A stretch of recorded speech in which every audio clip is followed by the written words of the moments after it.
Hola Futurers, bienvenidos, bienvenidas, welcome everybody a una emisión más de La Futura News. Estamos aquí en La Futura Channel, que es nuestro canal transmedia para la transformación social, y siempre explicamos por qué La Futura, Pablo. Pues porque en estos momentos de tanto ruido, de tantas fake news, incluso de tanta ansiedad o de tanta fatiga y de tanta desinformación, La Futura quiere volver a establecer la señal contra el ruido, porque no hay que odiar el medio, sino hay que ser el medio. Y La Futura quiere decir una forma femenina de futuro, una forma diferente de pensar posibles y de mirar hacia el futuro. Yo soy Jess González. Yo soy Pablo Ramos. Y hoy estaremos streameando aquí desde Twitch en La Futura News, un programa que comentamos la actualidad política, y los lunes lo hacemos en castellano de 12 a 14 y els dimecres en català en el mateix horari. Hoy tendremos a Steven Forti, que es un invitado muy de honor para hablar de extrema derecha, que de hecho será un poco el hilo conductor de todo este programa, pero tenemos más cosas esta semana, ¿no? Sí, la programación de La Futura no para, y entonces el miércoles tenemos La Futura News a las 12 también, pero en catalán, con Eudal Espluga, y el mismo miércoles a las 7 de la tarde, La Hora Petarda, con H y con Miriam Solá, que conversarán con Tati Romero. Y también tenéis nuestra web, si tenéis, tenéis nuestra web. Tienes nuestra web, y en @lafuturachannel, Eso. que de hecho nuestra web es lafuturachannel.net, ahí tienen mucha más información de todo lo que comentamos aquí y más para profundizar, porque los temas dan para mucho. Y no olviden seguirnos también en todas nuestras redes, en Twitch, bueno, obviamente si están por aquí, en TikTok, Telegram, Spotify, YouTube, Facebook, Instagram, Discord, todo. Respiro. Aprovechamos para darle la bienvenida a la gente del chat, que esperemos que esté activo hoy porque tenemos muchísimas cositas de las que hablar. Y nada, empezamos. Vamos allá con la primera sección.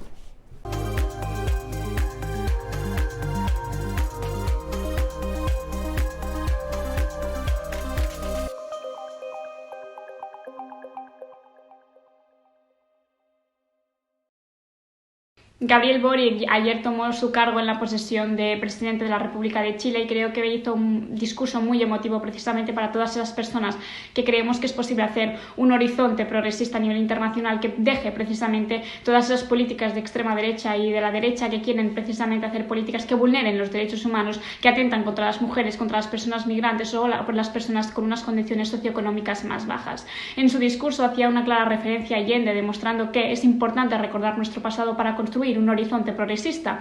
Y también vimos como muchos políticos de nuestro país, como puede ser el presidente de España, Yolanda Díaz, o Irene Montero, también fueron allí a la toma de posesión, demostrando que debe haber y hay una coalición unida y fuerte a nivel progresista, a nivel internacional, porque solo con cohesión, unidad y también transversalidad entre las izquierdas, solamente con eso podremos hacer un horizonte progresista que vele por los derechos humanos y pueda cambiar la realidad de la clase trabajadora y de la clase que no es bienestante.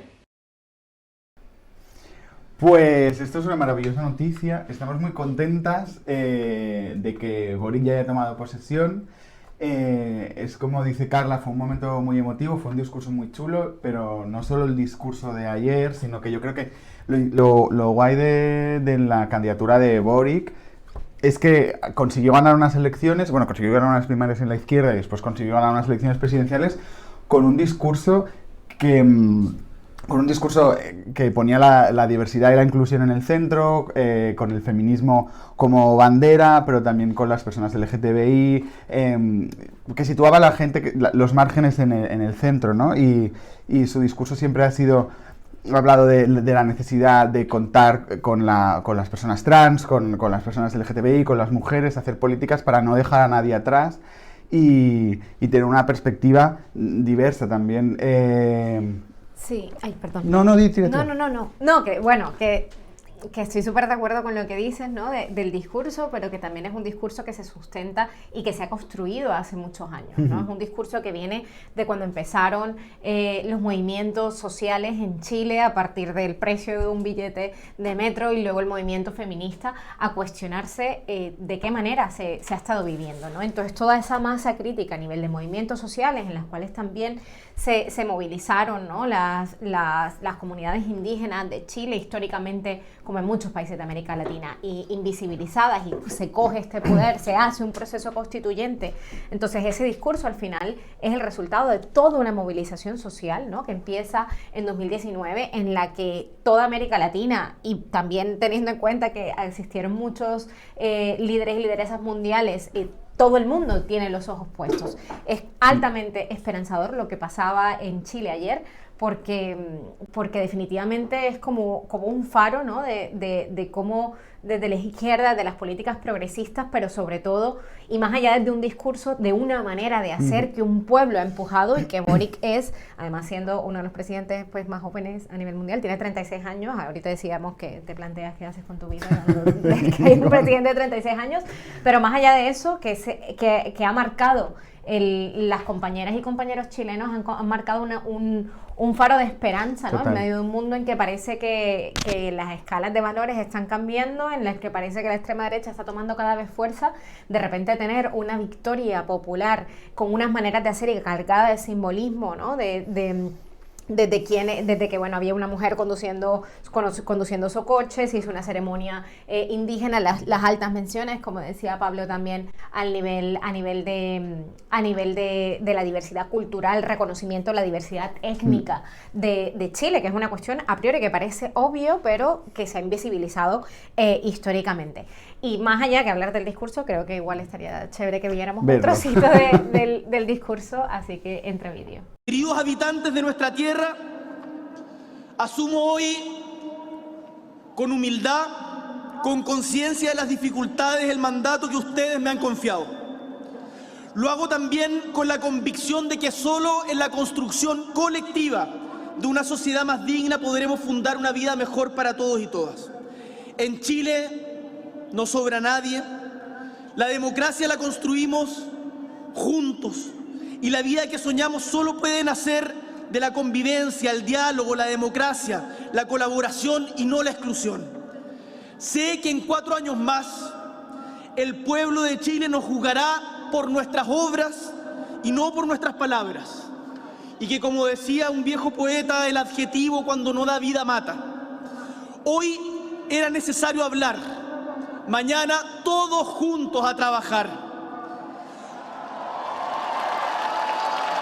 Como pronosticara hace casi 50 años Salvador Allende, estamos de nuevo, compatriotas, abriendo las grandes alamedas por donde pase el hombre libre, el hombre y la mujer libre, para construir una sociedad mejor. Seguimos, ¡viva Chile!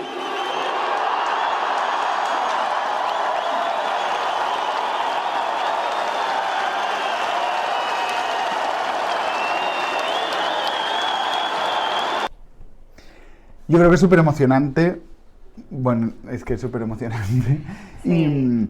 Y a mí, eso, tú hablabas que, ¿no?, que es un faro, sobre todo porque lo que implica como simbólicamente que la izquierda gane en Chile también, pero yo creo que también es un faro en el sentido de que nos envía un mensaje muy claro, sobre todo a cierta izquierda, rojopardismo y tal, que tiene como un mensaje todo el rato muy excluyente y que solo se puede hablar de clase y que lo demás nos despista y tal. Yo creo que Boric nos enseña, o Chile nos enseña un poco eso, es decir, no, se gana incluyendo a todo el mundo, contando con los derechos de todo el mundo, articulando derechos para todo el mundo, la gente que estamos en los márgenes, la peña trans, los indígenas, o sea, como ese mensaje tan claro de decir, no podemos dejar nadie atrás, tenemos que contar con todas, que además lo dice claramente, ¿no? Sí, yo creo que y además enfocándonos, ¿no?, cuando hablamos de la extrema derecha, normalmente hay como esta tentativa a ponerse el discurso de la contra. El discurso de la contra no es un faro para combatir la extrema derecha, es un faro para las fuerzas progresistas, para los pueblos que desde otros países quieren y necesitamos combatir la extrema derecha, para ver cómo articulamos discursos y sobre todo maneras de hacer, que es como que un acento que pone muy enfáticamente él. Decía, bueno, hoy hablamos, pero a partir de mañana a trabajar todo el mundo, ¿no? Por este país que hay que construir entre todas, ¿no? La fuerza de lo colectivo, la fuerza de eso, de, oye, claro que está la clase, ¿no? Claro que están las precarias, los precarios, pero claro que están los pueblos indígenas, los pueblos originarios, la peña trans, todo el colectivo LGTBI, las feministas, las niñas, bueno, y no se trata de una cuestión de simplemente ir marcando casillitas, ¿no? De quién está o no está excluido, sino como una manera de hacer, de gobernar y de tomarse al final unas instituciones pasan por unas prácticas específicas que vamos a estar súper atentas y también cargadas de toda esa emoción que decía Pablo, de ver cómo se va desarrollando. Además, el gobierno es el gabinete con más mujeres de la historia de América Latina. Son 14 ministras y 10 ministros. También con no solamente el hecho de que sean 14 mujeres, sino que el hecho de que, por ejemplo, la cartera de Interior la tiene una mujer, que es un tema, ¿no? que históricamente se asocia, ¿no? a los hombres, o igual el tema de la salud también. Entonces, bueno, también tiene como toda esa serie de novedades, ¿no? A veces hablamos de que lo simbólico no es suficiente, pero creemos, ¿no? que el simbolismo es muy importante, ¿no? Y ese reconocimiento a nivel de discurso, a nivel de las maneras de hacer. La banda presidencial, el presidente anterior la había mandado a hacer en París, pues él se la mandó a hacer un sindicato de costureras, ¿no? que estaban luchando por eso, ¿no? Es como que todo está como súper bien pensado, no deja nada... Bueno, eso, no dejar nadie atrás, no dejan ningún detalle suelto y eso, aunque es la toma de posesión y estamos hablando de símbolos, sí que apuntan maneras que son muy interesantes y que yo creo que prometen mucho, ¿no? Pues eso, Chile nos ha emocionado, viene toda una serie de elecciones, bueno, de hecho ayer hubo elecciones en el Congreso en Colombia, luego más tarde comentaremos, vienen elecciones en Chile, bueno, van a haber procesos de elecciones en general a nivel mundial en los próximos meses. Y es realmente esperanzador y es realmente emocionante, ¿no? Es emocionante, hemos dicho emocionante 80 veces porque es muy emocionante. Sí. Realmente que un proceso de eso, de levantamiento popular, de soberanía popular sobre todo, ¿no? Como de asumir que las instituciones son nuestras y que de alguna forma hay un presidente que ha hecho ese proceso conjuntamente desde las calles, es que era líder estudiantil hace 10 años, ¿no? Y hoy es presidente de una nación y eso es súper bonito y súper esperanzador. Así que, nada, enhorabuena por Chile, por toda América Latina, a ver si cogemos ejemplo e inspiración que nos sirva también para ir combatiendo a nuestra gente. Amor, total. Pues vamos con nuestra siguiente noticia. Venga. Hace unas semanas hacíamos un vídeo felicitando al gobierno de España, así como a la Unión Europea, por dejar entrar de forma ilimitada a los refugiados que huían del conflicto de Rusia y Ucrania, precisamente para garantizar su vida, su dignidad y sobre todo un futuro acorde a lo que vienen a ser las condiciones de los derechos humanos, que no pasan precisamente por la militarización ni mucho menos por un conflicto bélico.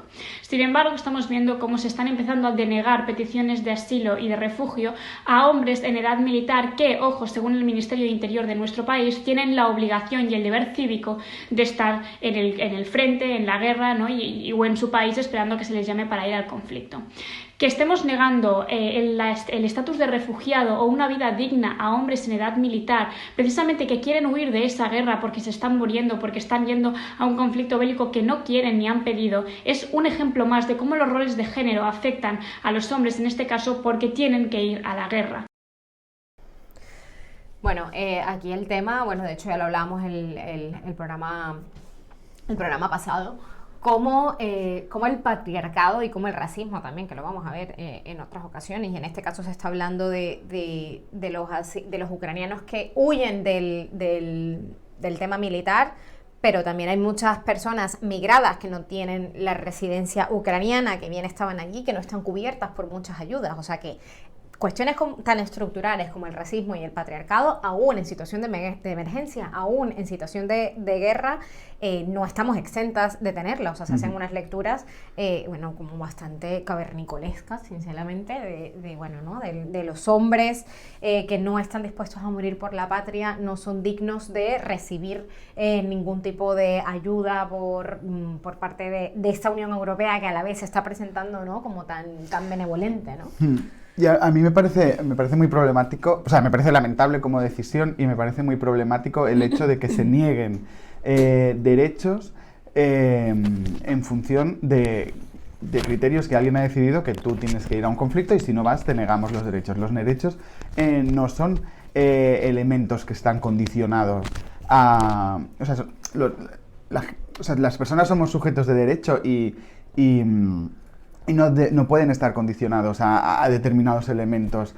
Son inalienables los derechos. Entonces es realmente preocupante esta noticia de que se reconozcan o no en función de si se considera que tienes que ir a defender tu patria en una guerra que no has pedido, que no quieres y que te da miedo, porque sí, porque las guerras pues es muy razonable que den miedo, y si yo me encontrara en una situación así, seguramente lo que haría sería huir y no ir al frente, vamos, seguramente. Y ya que estamos, ¿no? Es una cuestión de refugiados de primera y de segunda categoría. En este caso, en función de cuán valiente, entre todas las comillas del mundo, a cuán hombre, entre todas las comillas del mundo, eres, o del tema que comentábamos antes, ¿no? Como los refugiados, y en este caso hablamos de personas que vivían en Ucrania, que no tenían el estatus a lo mejor legal, ¿no? De residentes permanentes, sino de residentes temporales, como también tienen un problema a la hora de acceder a esas ayudas.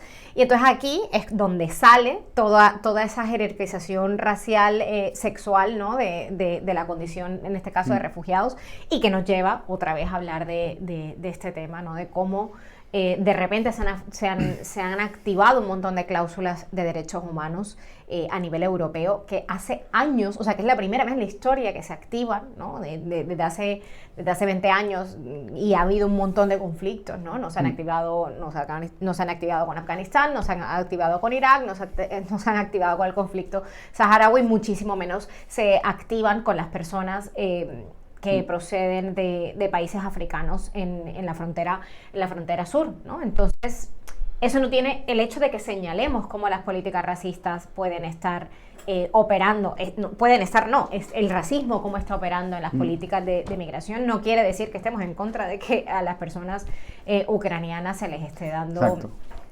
tratando como refugiados dignos. La cuestión es, ¿por qué no nos preguntamos por qué no pasó antes? ¿Por qué esta Europa fortaleza no fue tan buena y tan benevolente en ocasiones anteriores cuando Siria, cuando Afganistán, cuando tantos conflictos, cuando el conflicto palestino, ¿no? que sigue y que sigue estando vivo?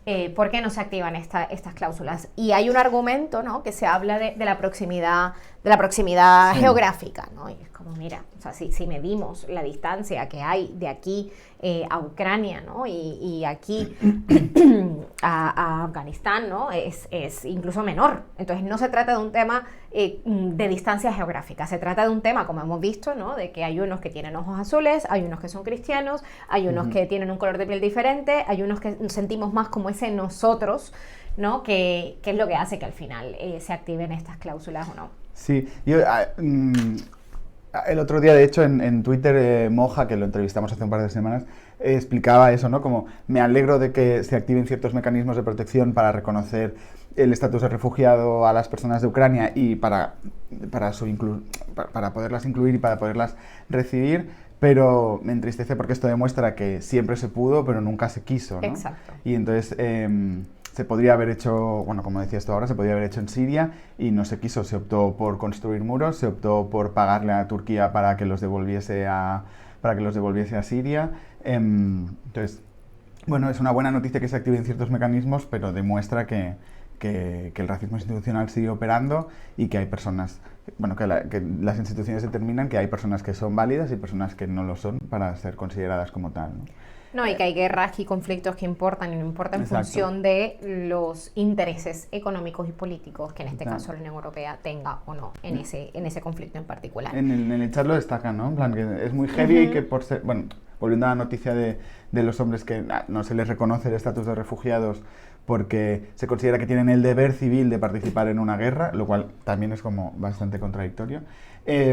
No dice que es muy heavy que por ser hombre no puedas decidir no participar en una guerra y no puedas salir de tu país, pero que la Unión Europea diga que no los aceptará como refugiados. Bueno, es que... Sí, esta guerra nos ha vuelto como a cuestiones y conversaciones que parece que como sociedad ya hemos tenido, pero de repente nos encontramos como la misma piedra en el zapato, ¿no? Con la piedra en el zapato de una sociedad súper patriarcal que tiene este tipo de pensamientos y jerarquiza a las personas en función de su valentía, o sea, de la policía del género, ¿no? Si eres hombre tienes que luchar por tu país, si eres un buen hombre, ¿no? Y si no lo eres, pues va a costa de derechos, ¿no? Y en el caso también del racismo y las nacionalidades y los conflictos, cómo importan más en función de temas políticos y económicos, pues también.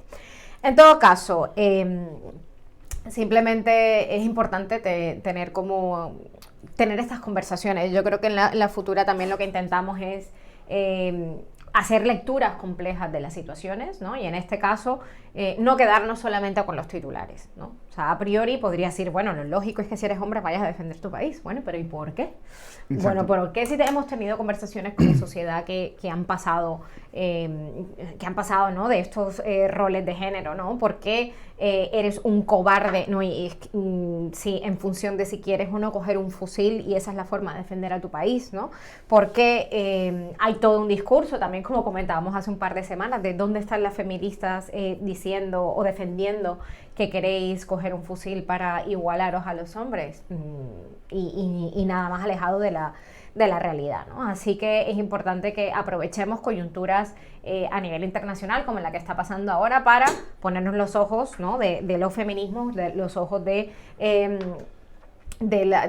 antirracismo también para ver por qué se está actuando de manera diferente ahora y sobre todo los ojos críticos para saber que aquí la cuestión no se trata solamente de buenos y malos, sino de unos intereses muchas veces ocultos y que no se nos explican muy bien, que son los que determinan cómo actuamos. Vale, vamos a la siguiente noticia que es un poco más bonita. Sí.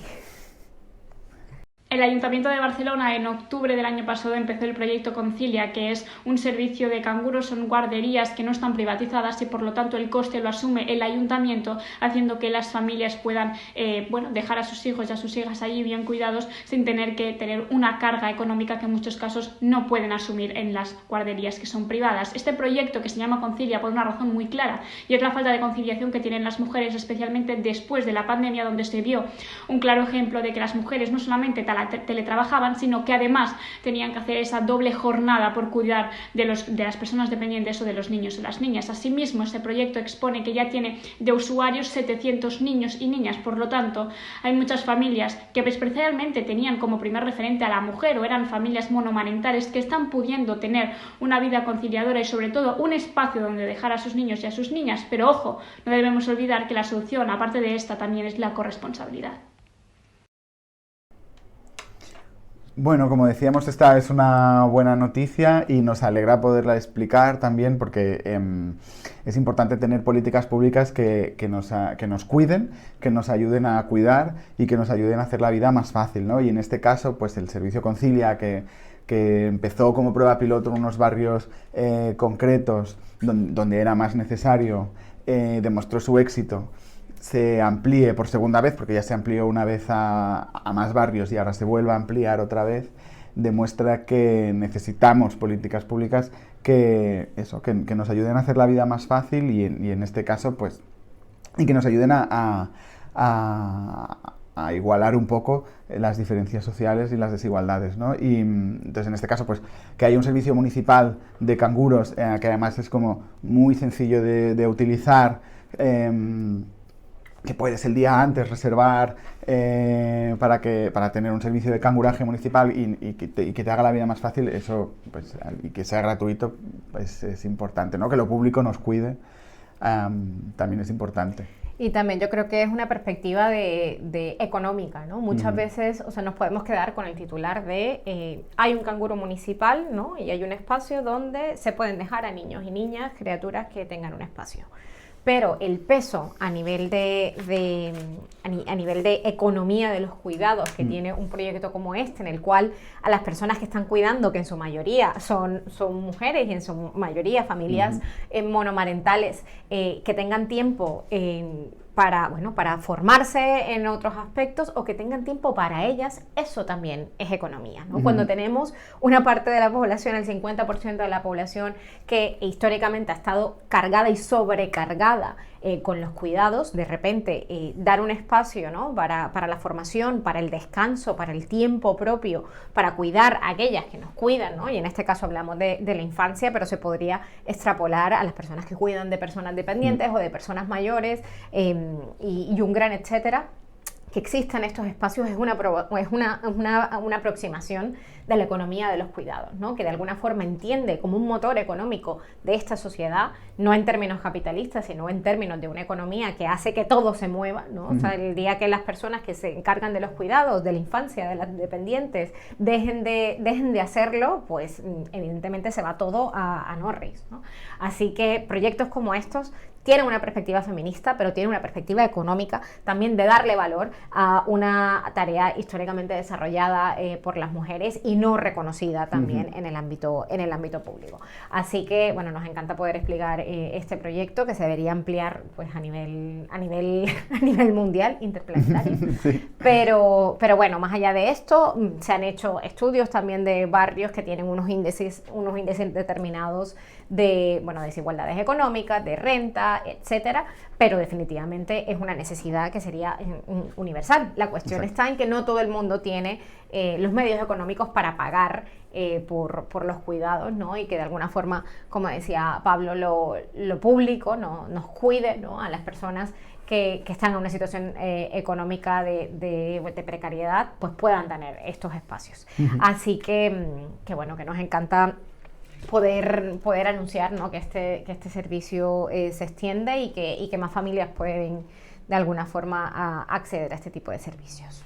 Esto ha sido como, bueno, hemos ido desde Chile hasta Ucrania, bueno, Ucrania y las políticas europeas, y hemos terminado acabado aterrizando aquí en Barcelona en un tema muchísimo más local, y esto ha sido como las top 3 noticias que desde la Futura Channel queríamos enseñaros, así que pasamos a nuestra segunda sección del día, Reaccionando. Venga.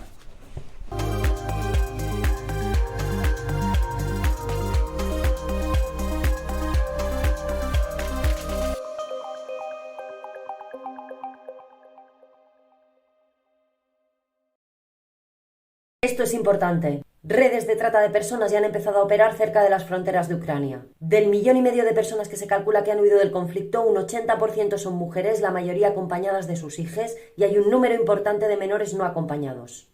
Todas estas personas tienen un riesgo muy alto de acabar como trabajadoras sexuales, explotadas y esclavas domésticas. Cerca de la frontera hay mucha gente ofreciendo transporte de refugiados y ya se han dado casos de transportistas que han solicitado dinero o trabajos a cambio. También se han dado casos de violaciones habiendo ofrecido refugio. Por supuesto, dentro de Ucrania la situación no va a ser mejor. Desde que comenzó el conflicto hace 8 años, la violencia contra las mujeres en Ucrania es un problema muy grave. Según Naciones Unidas, más del 75% de mujeres han declarado haber sufrido en algún momento violencia sexual. Y esto solo va a empeorar. Como pasa en todos los conflictos armados, y en estos momentos hay más de 60 conflictos alrededor del mundo, las mujeres son botín de guerra. Las guerras se inscriben sobre nuestros cuerpos. Bueno, en primer lugar, agradecer a la Naim, que ya es parte de nuestro equipo de colaboradoras habituales, por esta lectura siempre crítica, siempre desde los feminismos, siempre desde poner el ojo en cómo en situaciones concretas todo el machismo y todas esas violencias que se ejercen sobre las mujeres se acentúan aún más. Sí, es súper preocupante. Al final la guerra yo creo que no deja de ser como una de las expresiones máximas de violencia y al final acentúa todo el resto de violencias bajo su paraguas, ¿no? Y esto es un ejemplo muy, muy claro de cómo la violencia de género, como el patriarcado, se multiplica exponencialmente en un contexto de guerra, ¿no? Es una noticia realmente tremenda. Sí, bueno, es como eso, ante situaciones extremas, cosas que ya existen se acentúan, ¿no? Y el hecho también de eso, de sentir que el cuerpo de las mujeres es un espacio, es un territorio, es un objeto que puede ser comprado y vendido, ¿no? Que puede ser una fuerza de trabajo, que puede ser explotado, violado o violentado cuantas veces se quiera, ¿no? Y en medio de un contexto tan extremo con el que se está viviendo en la violencia de Ucrania no podía ser la excepción, ¿no? En otros contextos de guerra a nivel mundial esto ya sucede, ¿no? Y Ucrania en este caso no es la excepción. y eso no hace que lo normalicemos. Es decir, o sea, el hecho de que ya eso pase de alguna forma no quiere decir que se normalice, pero no es una realidad diferente y es lo que queremos decir de la que pasa ya también en otros. Yo creo que como tirando el hilo con la noticia que hablábamos de Ucrania antes, perdí el hilo yo. Bueno, no pasa nada. Me perdí el hilo. Ya volverá. Ya volverá. No sé qué iba a decir, es igual. Bueno. Pero bueno, ya vendrá la cuestión. Sí. Es esto, o sea... sí. ¿ya?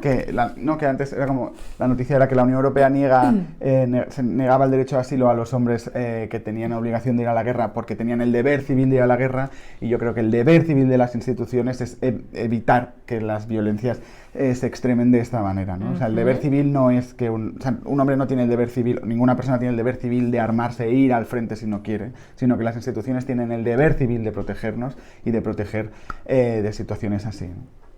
Totalmente de acuerdo. Eso es una... Bueno, es que total... O sea, cuando sí hablamos de deber y de obligaciones, que tienen la obligación, totalmente son los estados. Así que, bueno, seguramente también se crearán estrategias de tema más comunitario, más entre las mismas mujeres, ¿no? Para protegerse ante estas necesidades, pero aunque el poder real emana allí, hay definitivamente una institución que está abandonando cuando estos casos se siguen dando y se siguen perpetuando y actuando en una situación de guerra. Así que nada, reaccionemos de manera súper preocupada y visibilizando también estas violencias que se están dando en las fronteras. Vamos con nuestro siguiente vídeo y reaccionamos. Si jamais vous êtes élu, s'il y a des personnes comme moi qui arrivent en France pour avoir une vie meilleure, c'est pas possible. Non. Voilà. Ok. Merci. Merci, monsieur Zemmour.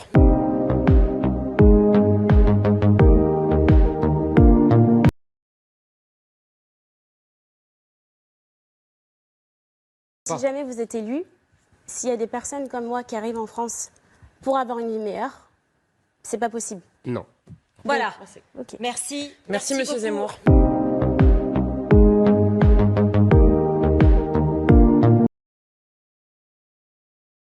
Si jamais vous êtes élu, s'il y a des personnes comme moi qui arrivent en France pour avoir une vie meilleure, c'est pas possible. Non. Voilà. Ok. Merci. Merci, monsieur beaucoup. Zemmour.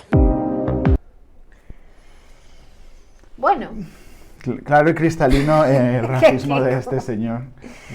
sí, o sea, ya ni un interés en matizar, ni un interés, Sí, no, bueno, depende si son legales, bueno, depende si vienen a trabajar. No, es como, no, ya está, porque eres negra. Y porque además se Sí, entiende básicamente. lo negro como algo una peligroso, cuestión, no, y como algo de fuera como también, algo, sí, que es exacto, como, porque hola, igual ¿qué tal? esta chica es Exactamente, francesa, vamos. esta chica es francesa. Exacto. Y... Eso perdona que te he cortado. No, dale. No, que me recuerda como a en las elecciones madrileñas, en las segundas, cuando Vox decía que que cuando ellos ganasen iban a deportar al diputado Serín Envallé, que es como, bueno, pues no lo podéis deportar porque es un ciudadano español y el único motivo que vais a encontrar para deportarlo es que sea negro, y es como Zemmour aquí, ¿no? Es como, no vas a poder vivir en Francia porque eres negra, fin, ¿no? Es como... Bueno, aquí vemos también cómo al no encontrar esos matices los discursos se van radicalizando cada vez más, cómo de alguna forma se siente este hombre, Eric Zemmour siente que estando en una televisión, probablemente una televisión pública, ¿no? En una entrevista, puede decir perfectamente, puede dar esta respuesta, ¿no? Decir, las personas negras que lleguen a Francia no pueden tener una vida mejor, no pueden buscar una vida mejor al llegar aquí y quedarse tan ancho y que no haya ningún tipo de represalias. Así que de alguna forma... aquí también hay un tema que se pone de manifiesto y que de hecho lo hablaremos con Steven Forti más tarde, así que es la responsabilidad de los medios de comunicación, ¿no? Que es la responsabilidad de los medios de comunicación y de fiscalizar de alguna forma también cuáles son los mensajes públicos que se están dando en los medios, porque hay este run, ¿no? De que los medios de comunicación pues tienen que informar y tienen que visibilizar absolutamente todo, pero es que esto es un tema de odio, ¿no? Esto es un tema ya de jerarquizar identidades. Entonces, ¿hasta qué punto la libertad de prensa, hasta qué punto los medios de comunicación tienen una responsabilidad en que esta radicalización precisamente de la extrema derecha, de hacer una afirmación como esta, ¿no? Que una persona negra no puede tener una vida mejor en Francia, es algo totalmente normal que se emite en prime time y que no tiene pasa ningún nada. tipo de represalias.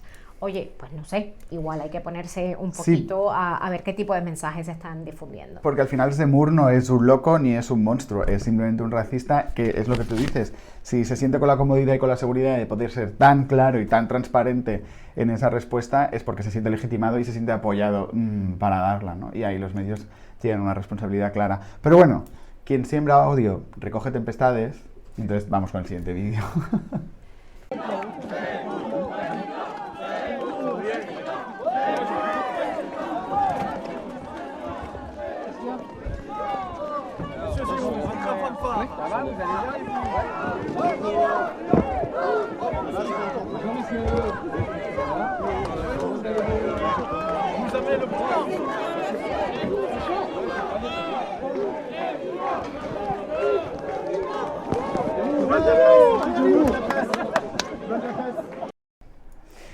Un mensaje muy claro, igual de claro que el suyo. No es bienvenido el racismo en ese sitio donde fuera a ir, que no sé dónde estaba yendo. Sí, bueno, y evidentemente podemos hablar de, bueno, son maneras, no son maneras, pero estas formas de expresión y de protesta, ¿sabes? Cuando hay este tipo de líderes fomentando según qué tipo de discurso, bueno, es natural que la población también reaccione, sí, ¿no? exacto. Y no van a decir aquí que en la futura promovemos que la gente le tiren huevos en la cabeza, pero es buenísimo para el pelo, o sea, te lo digo yo que me hago mascarillas con el huevo, así que ese señor hidratadito quedó. Pero más allá de, bueno, me acuerdo del zapato de Bush, bueno, o sea, aquí hay como mil ejemplos en los cuales la población realmente, bueno, reacciona y dice, Sí, oye, exacto. si hay medios de comunicación que de alguna forma dejan que este hombre pueda irse de florecitas con un discurso racista, pues mira, huevazo en la Exacto, cabeza. alguien tendrá que dejarle claro de que no, ¿no? Exactamente. Si los medios le legitiman, pues no le legitimará a alguien pues con un huevo, por ejemplo. Exactamente. Bueno, ahí es como eso. A más allá de que promovamos o no, a mí sí me corre como un fresquito de ver que alguien por lo menos hace algo. Y sobre promover y legitimar los discursos de odio, el extremismo y la extrema derecha, vamos con la siguiente noticia también. ¿Ha encontrado usted algún elemento racista, machista o xenófobo en el documento que hemos firmado? No entiendo muy bien qué es la inmigración ordenada y no sé qué competencias tiene la Junta de Castilla y León en la inmigración ordenada. Explíquemelo, por favor. Pues mire, si tiene usted alguna duda sobre eso, se lo voy a explicar. La inmigración ordenada es precisamente eso.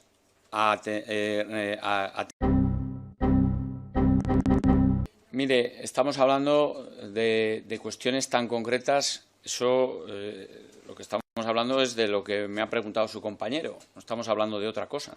Sí, pero ¿qué significa? Pues que no haya adoctrinamiento ideológico. Pero ahora hay adoctrinamiento ideológico. No, ¿Y por qué se...? no, por eso. Mía. ¿Qué? Madre mía. Es que no se puede disimular lo que no se puede disimular, ya está. Es como, has firmado un acuerdo con un partido xenófobo, racista, homófobo, machista, pues tienes un acuerdo xenófobo, racista, homófobo, machista, capacitista. Es como, ya está, Mañueco, no tiene más vuelta de hoja, cariño mío.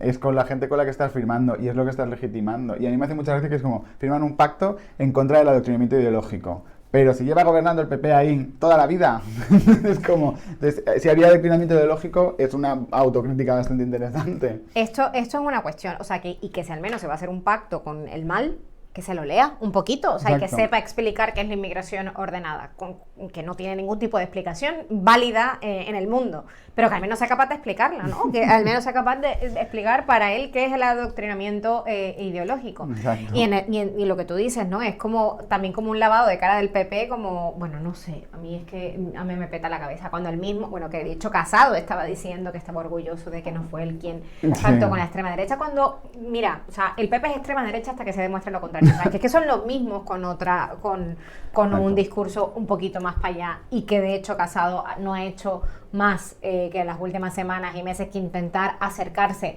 a ese discurso de extrema derecha. En todo caso, bueno, vemos aquí la falta de rigurosidad impresionante que hay de la extrema derecha, pero y volviendo así como un poco a la autocrítica, ¿no? Y no solamente entrar en la contra, que es, sino también hacer toda una lectura de todo lo que ha pasado para que suba tanto la extrema derecha, para que suban estos discursos absolutamente mediocres que ni siquiera el mismo Mañueco es capaz de explicar porque no lo entiende ni muy bien, porque no tiene ningún tipo de sentido. Pues bueno, ¿qué está haciendo el pueblo? ¿Qué están haciendo las fuerzas progresistas? ¿Qué está haciendo los medios de comunicación para que tengamos la poca fortuna de estar teniendo una Castilla y León gobernada por la extrema derecha? Así que yo creo que esas son las preguntas que hay que hacerse, ¿no? Que no solamente es como criticar y ver el absurdo, ¿no? Que tengamos un líder que no es capaz ni de explicar sus propias políticas fascistas, racistas, xenófobas, LGTB-fóbicas y absolutamente absurdas, sino, bueno, que hicimos o que no hicimos también el resto, o a la que nos escandaliza y los que hacemos así, para que este hombre esté ahí. Y destacar que es de los supuestos moderados del PP, porque Mañueco no estaba en el bando de Pablo Casado, sino que estaba en el bando de Soraya Sáenz de Santamaría, de Feijóo, de toda esta gente que supone de Moreno Bonilla, que son los supuestos moderados del PP, pero que ya veremos cómo de moderados son cuando se tengan que decidir entre gobernar con la izquierda, con la extrema derecha y legitimar su discurso de odio, o quedarse en la oposición, porque para sorpresa de nadie van a elegir gobernar con la ultraderecha y legitimar su discurso de odio. Sí, bueno, de hecho, algo que nos llamó la atención también fue el jefe del PP europeo, la opinión, ¿no? Y lo que emitió sobre el pacto con Vox. De hecho, creo que tenemos un pantallazo de esto, a ver si nuestras compas nos ayudan. In Spain, it was for me a sad surprise because Pablo Casado, our colleague, he participated in our meeting today. As we know, he resigned from his function, his position in the Partido Popular. He was a personal guarantee not to,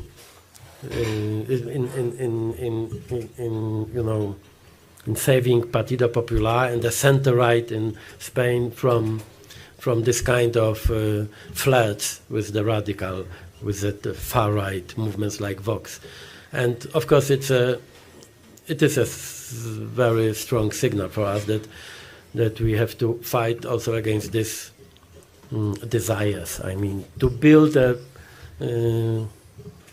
seemingly bigger political power, but at the end of the day it means a capitulation.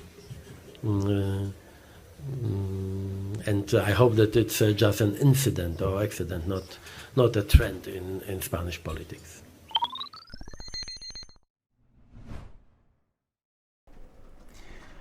Pues yo quería como destacar tres cosas de este vídeo. Por una parte, Tusk, bueno, yo no sé dónde ha estado estos últimos 4 años o 3 años, desde luego que en España no, porque, bueno, creerse que Pablo Casado es la garantía de que la ultraderecha no ha entrado en las instituciones es, bueno, de no hacer el esfuerzo de hacer un mínimo análisis político de lo que ha ido pasando y de si es verdad lo que le ha dicho Pablo Casado o no, porque claramente no es verdad. Pablo Casado no ha sido la garantía de que la ultraderecha no entrase en las instituciones, sino que simplemente ha podido esquivar ha podido escorrer el bulto porque ha podido pactar con Ciudadanos a nivel institucional, aunque para ello ha tenido que pactar políticamente programas investiduras con la ultraderecha. Así que Pablo Casado garantía de nada, porque si hubiese seguido en el Partido Popular, ahora Pablo Casado hubiese llegado exactamente al mismo pacto al que ha llegado Mañueco y lo hubiese aplaudido y lo hubiese celebrado igual. Aparte, me hace mucha gracia que Tusk diga que Pablo Casado ha renunciado a su cargo. Pablo Casado no ha renunciado a su cargo en el PP. A Pablo Casado le han echado, de muy malas maneras, pero a Pablo Casado le han echado, no ha renunciado.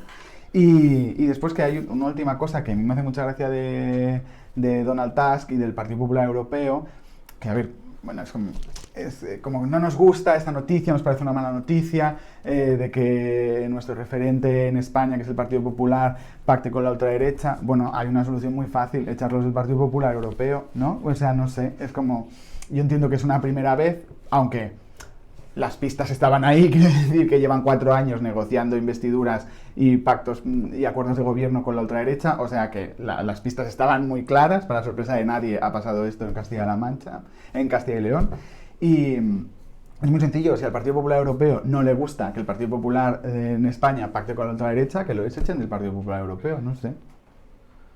Todo lo demás. Sí, yo estoy de acuerdo. Yo estoy de acuerdo con esto. La cuestión es que bueno, yo creo que sí, que sería la solución, definitivamente, que los echen y que vayan perdiendo un poquito de fuerza. Y yo he de decir que mentalmente he desconectado unos 30 segundos.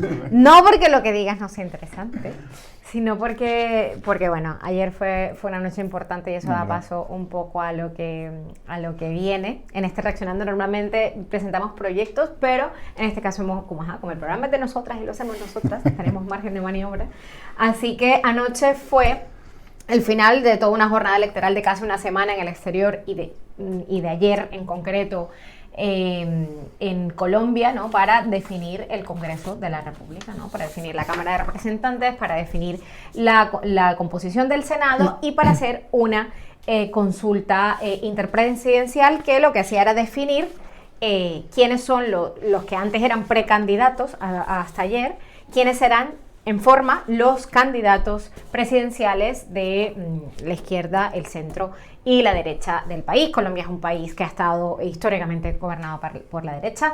Se puede hacer como toda una lectura súper amplia de los resultados electorales, pero han pasado cosas súper interesantes que tienen que ver con cómo esas personas que históricamente han comprado votos se ahogaron, como decimos en Colombia, o sea, se quedaron viendo un chispero, y cómo personas que no necesariamente contaban con un apoyo, ni siquiera con un apoyo de maquinaria, sino personas como Francia Márquez, que es la primera mujer en recibir tanto apoyo en una contienda presidencial, y que a pesar de no haber ocupado el primer lugar en la consulta del pacto histórico que ganó Gustavo Petro, se quedó en la segunda posición teniendo aún más votos que los otros candidatos que encabezaron las otras listas. O sea, es muy heavy que una mujer que viene de los movimientos sociales, que viene de la defensa del territorio, una mujer que además es una mujer negra de una zona súper empobrecida en el país, una mujer que ha estado siempre luchando,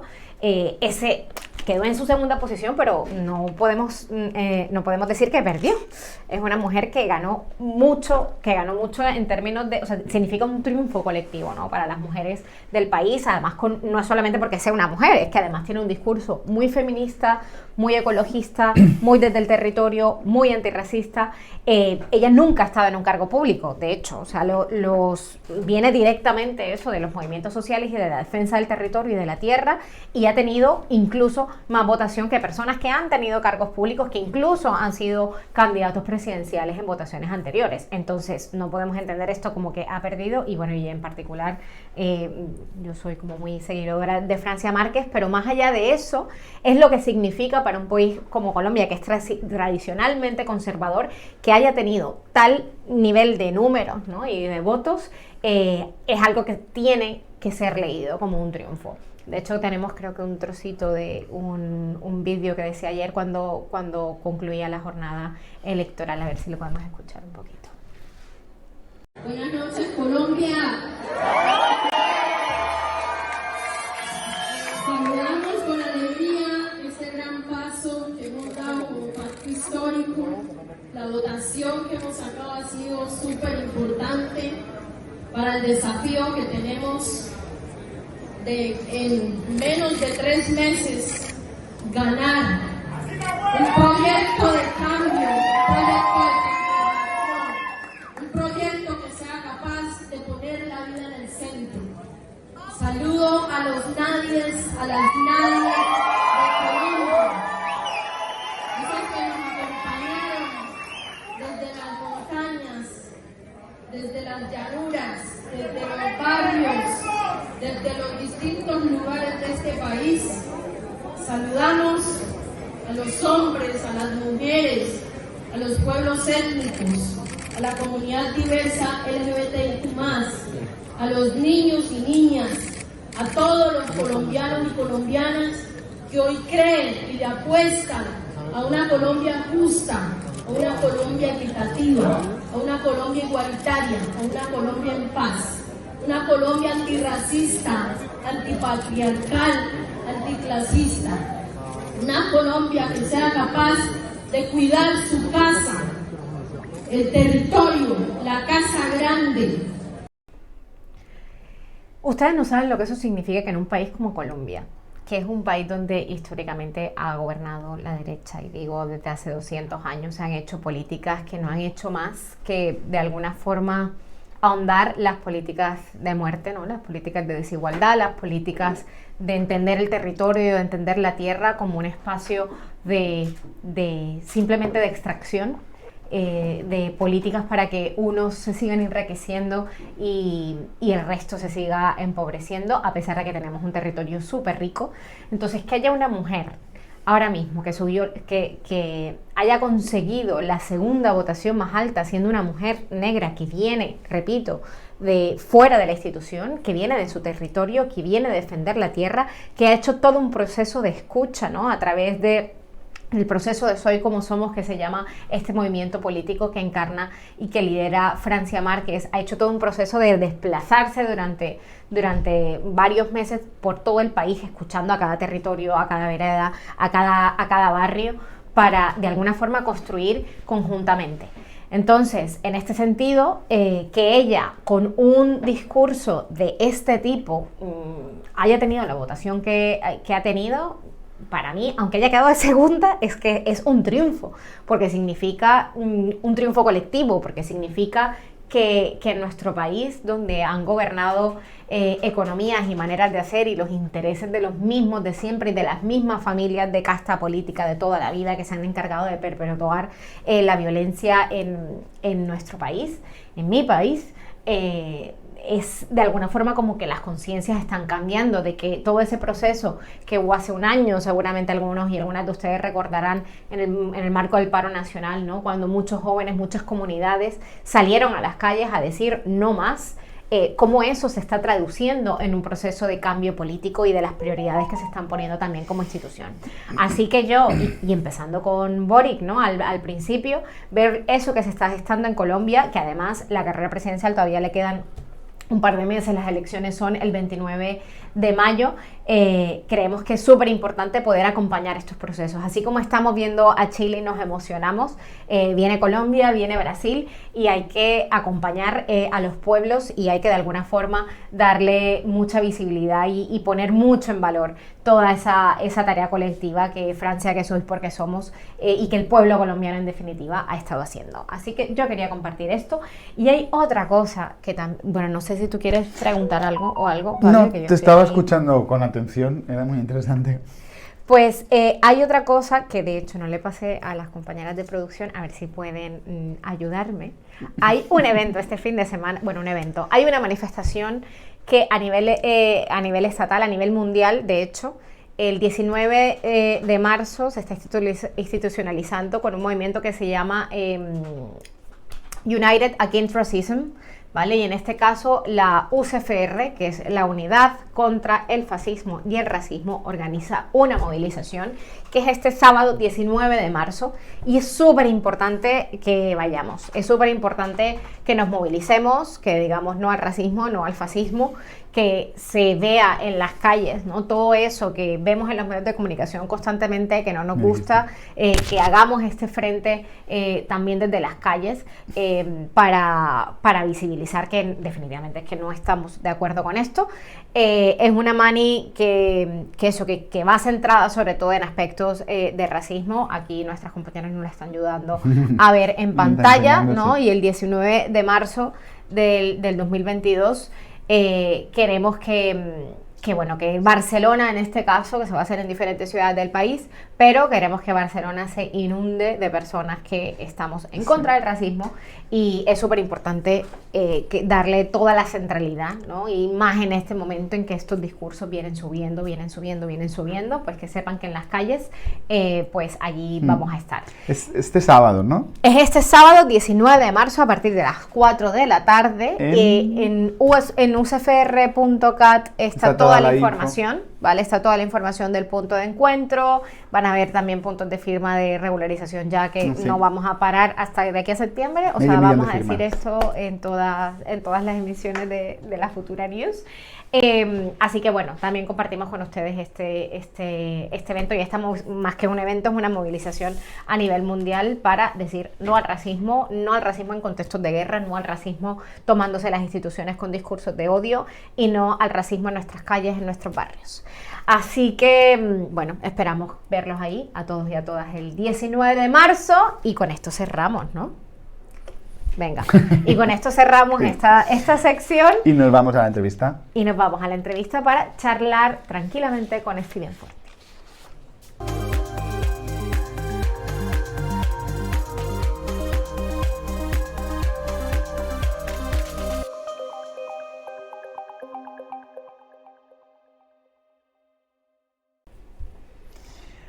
Bueno, pues ahora empezamos la entrevista con Steven Forti, que voy a leer un poco porque es mucha información, entonces la voy a leer. Es que hace muchas cosas, Steven. Pues esto, es un historiador italiano, profesor asociado de la Universidad Autónoma, está especializado en el estudio del fascismo, los nacionalismos y las extremas derechas en la época contemporánea.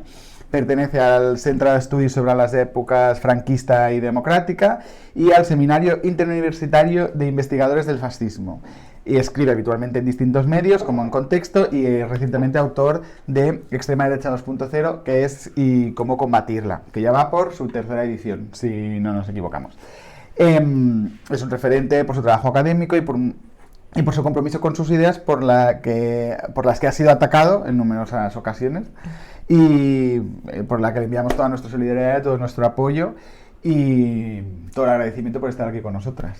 Sí, Steven, muchas gracias. Bueno, hace mucho que no nos vemos, pero nada, bienvenido a este espacio de la Futura Channel, que esperamos que sientas como tu casa. Siempre decimos que este espacio para nosotras es para hablar con personas que consideramos como referentes, y tú también, por todo lo que has venido haciendo, eres para la Futura un referente, así que esperamos que esta charla tranquila te sirva también para poner unas ideas claves de ese trabajo que vienes haciendo hace muchos años. Así que probablemente son preguntas que te habrán hecho 80 millones de veces, pero en la repetición es donde está ahí la cosa. Así que empezamos, dándote la bienvenida y diciéndote... ¿Qué tal? ¿Cómo estáis? ¿Cómo estás? ¿Cómo estás tú? Yo, muy bien, muy bien. ¿Y vosotros qué tal estáis? Yo me siento como en casa, lo quiero ya decir, ahí con vosotros, aunque no estemos físicamente en el mismo sitio, pero vamos, me siento muy cercano. Aquí estamos un poco de lunes. Sí, estamos con energía un poco lenta. Sí, estamos así además un poco... con lluvia. Además con lluvia, exactamente. Pero bueno, tú nos vas a ayudar aquí a ponernos las pilas con conceptos súper rápidos, súper claves y súper didácticos. Si te tuvieras que definir en 3 frases qué es la extrema derecha 2.0, ¿qué nos dirías? Bueno, diría por un lado que es un fenómeno radicalmente nuevo respecto al pasado. Esto no quiere decir que no tenga elementos de continuidad con lo que fueron los fascismos históricos, es decir, los de los años de entreguerras o con el neofascismo de la segunda mitad del siglo XX. Por otro lado, diría que es una gran familia global, y de ahí también la utilidad de una macrocategoría, extrema derechas 2.0, que quizás lo mejor sería declinarlo en plural, porque eso no quiere decir que todas estas formaciones, desde Trump a Salvini, de Vox a Orbán, de Le Pen a los polacos de Ley y Justicia, sean exactamente lo mismo. Tienen sus peculiaridades, pero comparten muchos rasgos, y comparten sobre todo redes globales, no solo que elaboran una agenda común, como las ultraconservadoras cristianas, para poner un solo ejemplo, sino que también muchas veces financian campañas o financian directamente estos partidos. Y por último, tercer elemento que creo también importante, el 2.0 vendría a remarcar la importancia de las nuevas tecnologías. Es decir, las extremas derechas han entendido quizás mejor, desde luego, que los partidos políticos tradicionales, pero muchas veces también que otros movimientos sociales, la utilidad y la potencialidad de las nuevas tecnologías y de las redes sociales. Y lo hemos visto, yo creo, con creces, lamentablemente, en los últimos años. Bueno, muy sintético. Y entonces, ahora, si hacemos un poco de focus, o sea, nos ha hablado de ciertos elementos en común y diferenciadores, y tenemos que poner un acento en la diferencia de la extrema derecha 2.0 y esas posiciones fascistas clásicas, ¿Cuáles son las principales diferencias y cuáles son los principales puntos en común? Sabes, aquí ha habido un gran debate, ¿no?, sobre cómo llamar a los Trump, a los Salvini, a los Abascal. Y ha habido quien, ¿no?, ha hablado utiliza el concepto de derecha radical, quien el de postfascismo, quien el de extrema derecha, quien de ultraderecha, etcétera. Y ha habido también quien ha hablado de fascismo a secas. Ahora, aquí hay, yo creo, que matizar unas cuantas cosas. Sobre el fascismo sigue habiendo a nivel académico, el fascismo de entreguerras, un gran debate sobre cuáles fueron los regímenes y los movimientos fascistas. Un caso muy ejemplar es el del franquismo. Hay quien sostiene que fue fascismo tout court, quien dice que era una dictadura autoritaria, quien dice que era una vía entre medias con elementos fascistas o fascistizados. Bien, ahora, todos los historiadores que han trabajado sobre el fascismo de entreguerras están de acuerdo en decir que las nuevas extremas derechas no son fascismo. Emilio Gentile, por ejemplo, que es uno de los mayores especialistas de la historia del fascismo en Italia y en Europa, explicó, y yo estoy muy de acuerdo con lo que él apuntó, el tema de que hay una serie de características nucleares centrales del fascismo histórico que no encontramos en la actualidad. ¿Cuáles serían? Por un lado, el tema de que el fascismo en los años 20-30 disponía de un partido milicia y de fuerzas paramilitares. Por otro lado, que se proponía integrar, encuadrar a las masas en grandes organizaciones a partir del partido, pero no solo, organizaciones para mujeres, para jóvenes, para el tiempo libre de los trabajadores cuando salían de las fábricas. Por otro lado, el fascismo se presentaba como una revolución palingenésica, es decir, se proponía transformar revolucionariamente la sociedad. Emilio Gentile hablaba por eso de una religión política. Y, de hecho, el fascismo italiano, el nacionalsocialismo alemán, se proponían crear hombres y mujeres nuevos, ¿no? Esto para poner solo algunos ejemplos. Bien, de todo esto nada encontramos en los Trump, en los Salvini y las Le Pen. Atención, decir esto no quiere decir que estas formaciones políticas de hoy en día no sean peligrosas. Al contrario, yo estoy muy convencido de que sean la mayor amenaza para nuestras democracias en la actualidad. Y sobre esto, si queréis, luego podemos volver.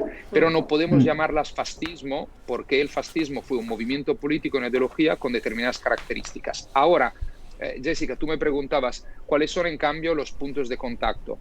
Hay una serie de puntos de contacto, desde una serie de referencias ideológicas o de características que defienden, inclusive de políticas que defienden hoy en día estas formaciones políticas, desde el ultranacionalismo a el odio por los demás, unos supuestos enemigos que amenazarían la pureza racial y la misma existencia en algunos casos de la nación, que en el pasado fueron esencialmente los judíos y hoy en día son más bien los migrantes o los extranjeros o los musulmanes, y también evidentemente una serie de críticas a lo que es la forma en que se concibe la geopolítica a nivel internacional. Y encontramos luego más cosas. Entonces sí que hay elementos de continuidad, pero también hay cosas muy distintas. ¿Por qué? Y aquí lanzo una cuestión que yo creo que es clave. Porque lo que fue el neofascismo en la segunda mitad del siglo XX, es decir, las extremas derechas en las democracias liberales tras la Segunda Guerra Mundial, se fueron transformando ideológicamente. Y entonces no podemos perder de vista las transformaciones que vivieron esas formaciones políticas, esa ideología. Es decir, de aquellos polvos, estos lodos. Y entonces nosotros ahora estamos en una fase distinta. Entonces, bueno, se estaba hablando de Europa. Yo creo que en los últimos años ha habido una oleada o una extensión de las extremas derechas en Europa que se han ido legitimando poco a poco y han ido ganando terreno. Entonces, lo que te queríamos preguntar un poco es si puedes hacer un recorrido rápido por la extrema derecha europea, cómo se ha ido gestando el escenario en el que estamos actualmente y qué papel ha tenido Bannon, The Movement en todo esto y en esta extrema derecha 2.0. Sí, a ver, por un lado, ¿no? Politólogos e historiadores han hablado de diferentes olas ultraderechistas en las últimas décadas, ¿no? Y sobre todo las últimas dos son las que nos interesan a nosotros. A partir de los años 80 han entrado en diversos países europeos formaciones políticas, han entrado con fuerza, es decir, se han estabilizado, han conseguido éxitos electorales, han entrado en los parlamentos y ahí se han mantenido. Pensemos en el Frente Nacional, en los tiempos de Jean-Marie Le Pen, el Partido de la Libertad austríaco, en Italia, lo que fue el movimiento social italiano ya antes y luego Alianza Nacional, etc. Y luego hemos tenido la que sería la cuarta ola, que es una ola que según Casmude, que es uno de los mayores especialistas en estas temáticas, empezó con el nuevo milenio, es decir, los últimos 20 años, donde dice, este fenómeno, digamos, de entrada, de aumento de consensos de estas formaciones ha ido, digamos, creciendo. Lo tenemos prácticamente en la actualidad en todos los países occidentales y Mude habla de un concepto que es interesante, que es el de la desmarginalización. Es decir, esas formaciones ya no están en los márgenes de los sistemas políticos, han entrado con fuerza y a veces son centrales y han incluso llegado a gobernar algunos países. Pensemos Hungría y Polonia, pero pensemos también Brasil y Estados Unidos, para mencionar algunos casos. Y por otro lado, Mude introduce otro tema, que es la normalidad patológica, ¿no? Es decir, dice, si antes en las democracias de los años 50, 60, 70 en el mundo occidental, las extremas derechas existían, pero eran una patología normal, es decir, un problema muy limitado, hoy en día son una normalidad patológica. Esto yo creo que es importante tenerlo en cuenta para luego también contestar a lo que preguntabas, ¿no, Pablo? Entonces, yo ahí creo que lo que hemos visto a partir sobre todo de principios de los años 2000 y aún más con la crisis económica de 2008-2010 ha sido un crecimiento de estas formaciones políticas, algunas que ya existían, otras que, como en el caso de España, han nacido justamente en los últimos años. Estas formaciones políticas han llegado al gobierno de algunos países y si miramos al caso húngaro, que es quizás el lugar donde la extrema derecha lleva más tiempo gobernando, lleva prácticamente 12 años en la actualidad Orbán, 3 legislaturas con mayoría absoluta y una mayoría que incluso le permite cambiar la Constitución, hemos visto cómo el objetivo de estas formaciones políticas es no solo defender unos valores ultraconservadores, sino pasar de la que sería una democracia liberal a la que el mismo Orbán definió una democracia iliberal. Es decir, formalmente Hungría sigue siendo una democracia, sí, pero se define Hungría en la actualidad como un régimen híbrido. Es decir, ya no es una democracia plena. Existen partidos de la oposición, se pueden presentar a las elecciones que se van celebrando, pero digamos, los derechos son muy limitados y las posibilidades también para estos partidos, ¿no? Entonces ese es el tema. Cierro sin alargarme con lo que preguntaba sobre Bannon. Bannon ha sido una figura muy importante, desde luego. Ha sido hombre clave de la campaña de Trump de 2015-16 para que ganara las elecciones y se convirtiera en presidente de Estados Unidos. Ha sido durante los primeros meses su estratega en la Casa Blanca, luego fue echado por Trump por varias cuestiones y algunas divergencias, y luego intentó dar el paso a Europa y crear una red para poner en relación y echar una mano a las formaciones políticas de extrema derecha del viejo continente. La jugada le ha salido solo a medias, porque Bannon, digamos, intentó venir aquí y presentarse como una especie de hombre crucial en estas cuestiones. Lo que pasa es que las formaciones políticas de extrema derecha en Europa ya conseguían el 10-20% de los votos sin Bannon. Y entonces, bueno, mucha gente le ha dicho muchas gracias, a ver si nos tomemos distancias, ¿no? Esto lo digo porque yo muchas veces entre sectores de izquierda se ha cometido un error, que es ver en Bannon como la figura clave, ¿no? Una figura que es Bannon lo que lo ha modificado todo. Bannon también es un gran fanfarrón. Lo que sí es importante es entender cómo la red que intentó tejer Bannon ha sido una red más entre las existentes, entre los sectores ultras, y por otro sí que es clave, aquí nos conectamos con las nuevas tecnologías, el know-how, es decir, los conocimientos que Bannon y su gente tienen en recopilar datos de forma legal o directamente ilegal, en perfilarlos y en crear una propaganda, digamos, perfilada, targetizada, para los electores, como pasó con el escándalo de Cambridge Analytica en 2016. Aquí, y entrando, bueno, hablar contigo, Steven, es como, bueno, como estar en clase, por eso eres profe. Yo estoy aquí tomando apuntes, ¿sabes? Cual si estuviera en mi clase de políticas hace años. las clases también pueden ser aburridas, espero que no sean de esas. No. Bueno, no. Bueno, de momento no están siendo aburridas y yo cojo un comentario del chat también para rebajar un poco el nivel, todo y que eres muy didáctico. Habla, si Steven Forti es el mejor pelazo del antifascismo, se dice y no pasa nada. Esto nos dicen en el chat, lo digo para que también... Le dijo la sartén al cazo, también te digo, ¿eh? Ah, bueno, o sea que aquí tenemos pelazo si en la futura. Pelazos, Bueno, pelazo pero con cerebro debajo, como dice la vecina rubia, así que es lo importante. Y haciendo un poco la bisagra, ¿no? Y entre y también con un tema de actualidad, con el tema de Ucrania, Rusia, Putin, etcétera. Bueno, ha habido medios de comunicación y de hecho hemos estado hablando como también la responsabilidad de los medios de comunicación en ser altavoz de estos discursos, y esto lo hablaremos más adelante. Hemos visto con las últimas semanas que como parte de la extrema derecha y algunos medios de comunicación incluso se han encargado han hecho un intento, ¿no?, de asociar a Putin con Unidas Podemos, ¿no?, en este caso. Bueno, esto no tiene por dónde cogerlo, ¿no? Y de hecho existen conexiones, ¿no?, de Putin con la extrema derecha, pero es este tipo de información que como no está en la superficie, ¿no?, que como no lo ves en los titulares, es difícil de alguna forma de desgranar.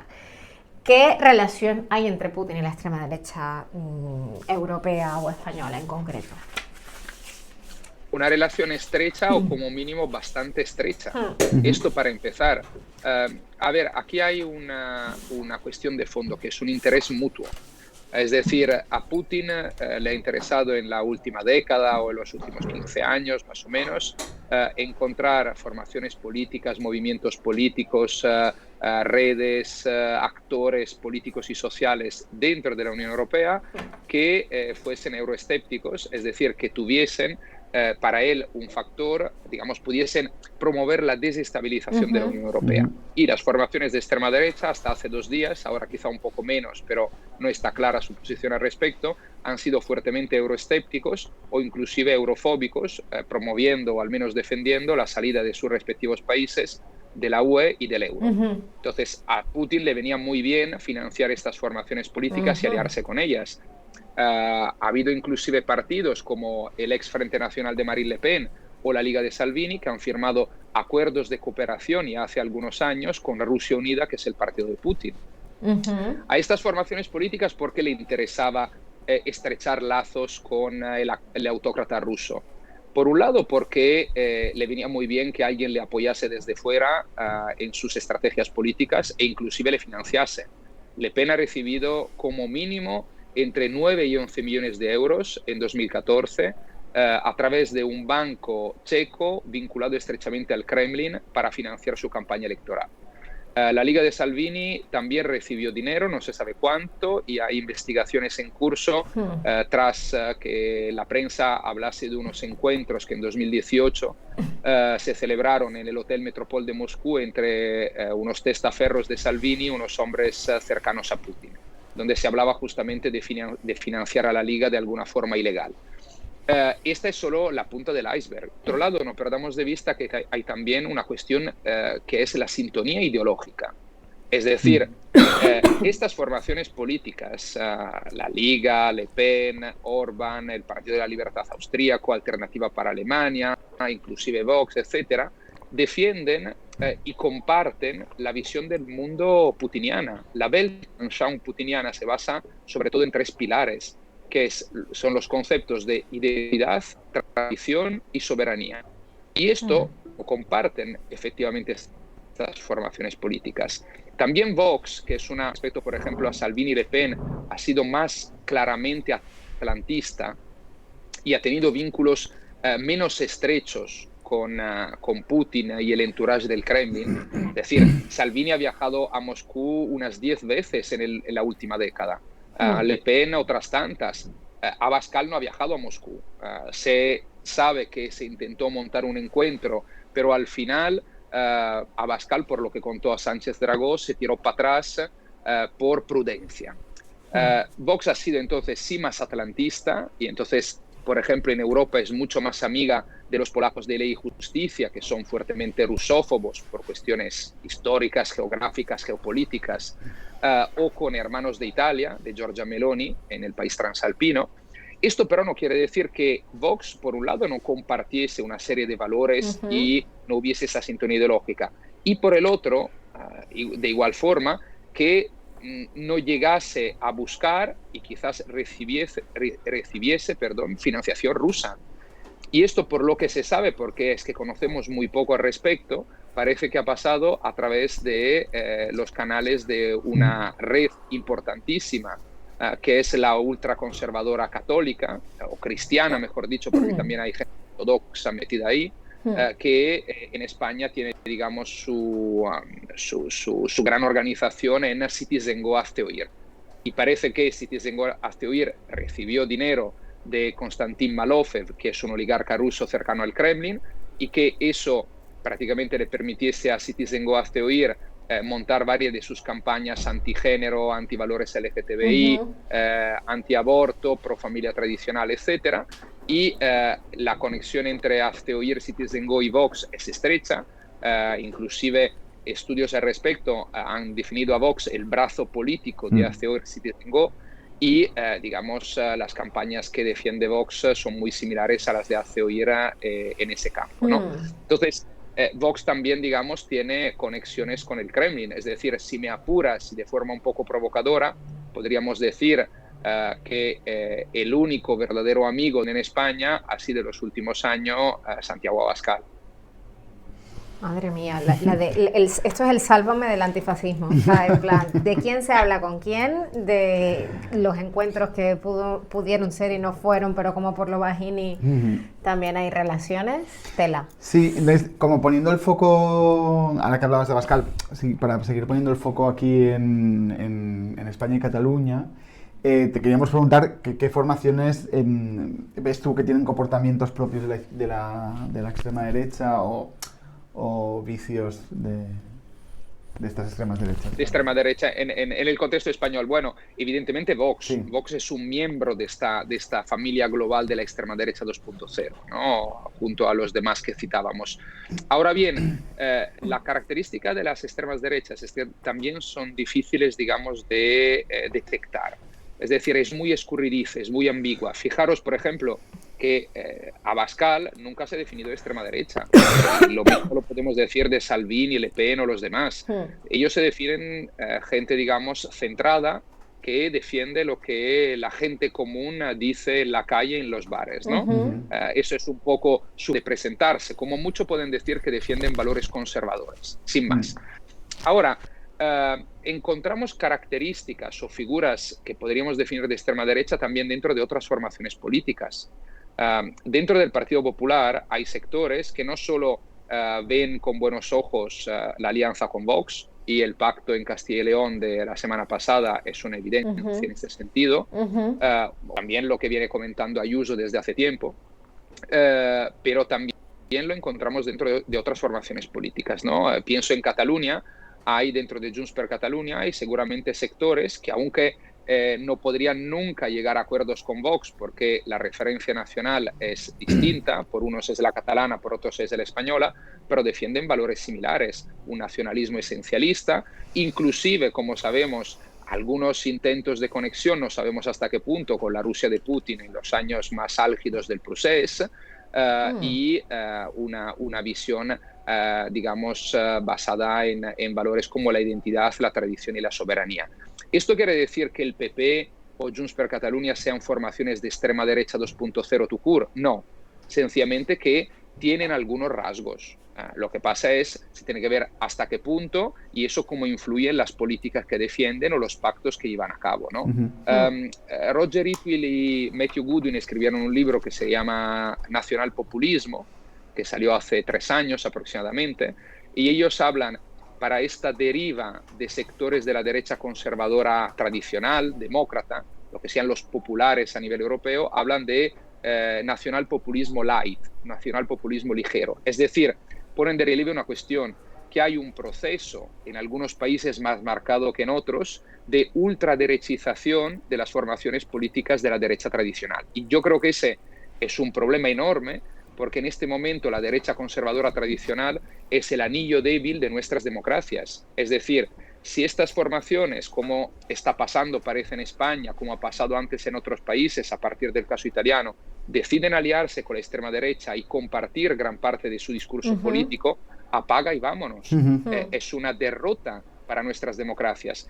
La única vía en ese sentido que hemos visto como exitosa, teniendo una posición distinta, es la que defendió Angela Merkel en Alemania con la CDU, donde mantuvo siempre un cordón sanitario y democrático muy claro frente a la extrema derecha nativa para Alemania.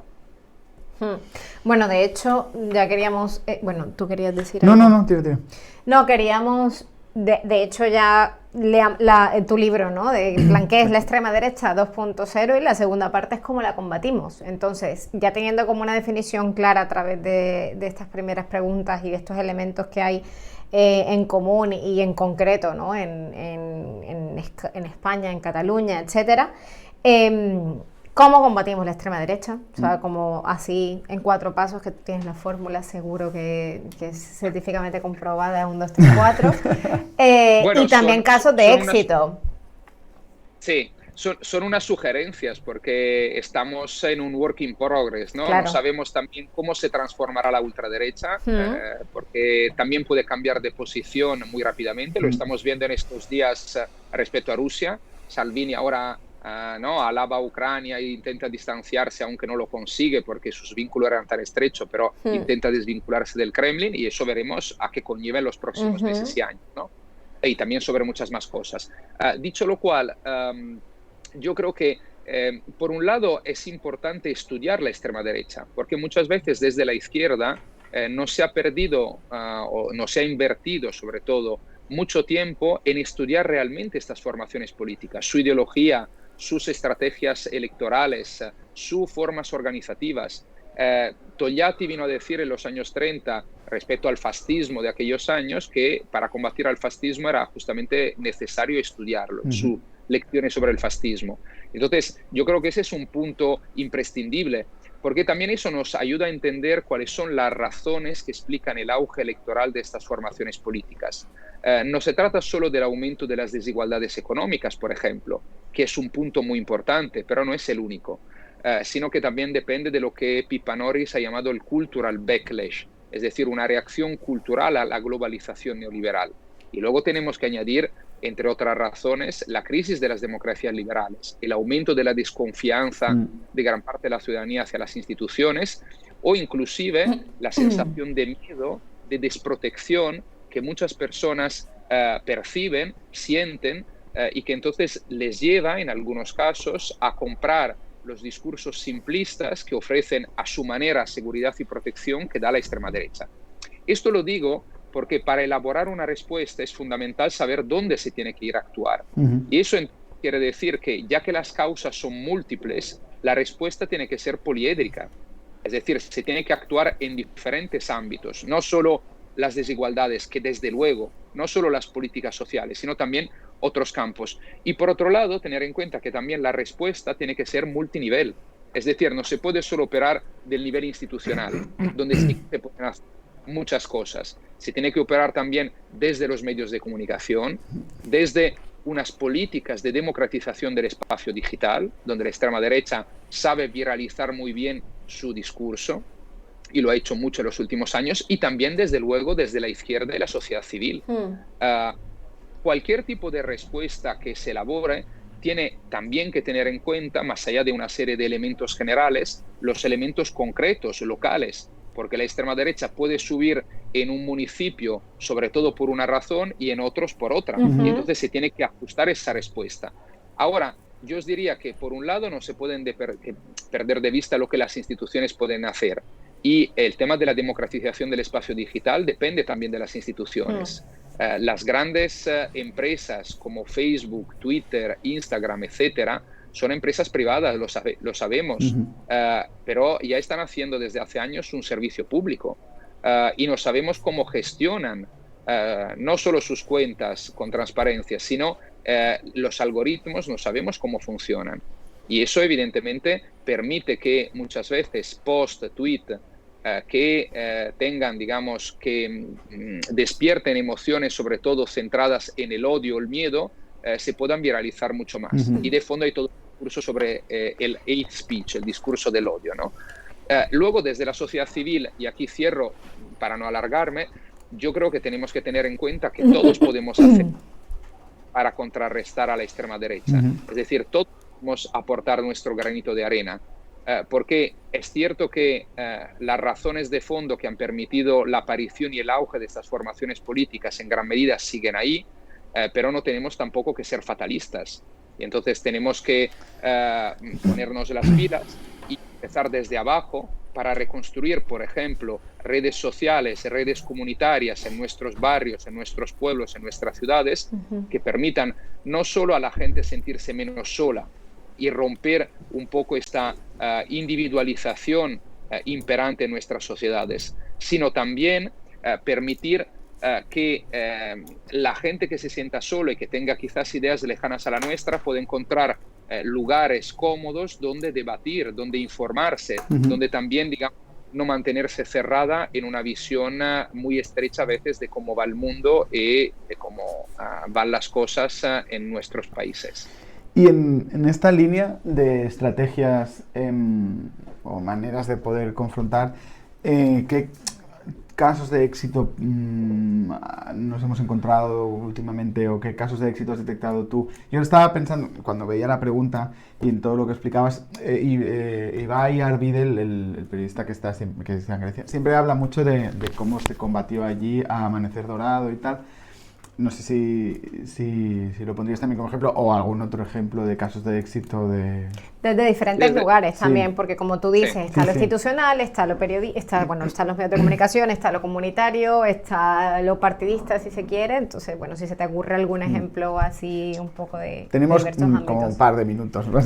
Sí, muy rápidamente. El caso de Grecia yo creo que es importante, ¿vale? Pero también tener en cuenta que Amanecer Dorado era un partido directamente neonazi. Es decir, yo no lo incluiría en la categoría de extrema derecha 2.0. Vale. Ahora bien, cómo se operó fue importante a partir de casos en la isla de Creta, donde la población y los militantes de izquierda consiguieron echar Amanecer Dorado de Creta ya hace unos años. Es decir, la sede que abrió al final se clausuró porque justamente hubo una reacción desde abajo de la comunidad y del barrio en que se había abierto esta sede.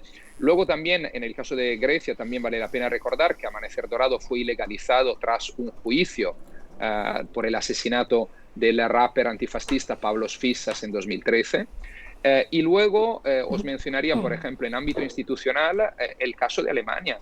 Es decir, Alternativa para Alemania es un partido que sigue existiendo, que obtiene alrededor del 10-12% de los votos, pero que no ha entrado no solo en ningún gobierno en ámbito local o autonómico regional, sino que tampoco se le da visibilidad en el Parlamento, porque todos van a hacer un cordón sanitario. Esa no es la solución, pero es un paliativo importante.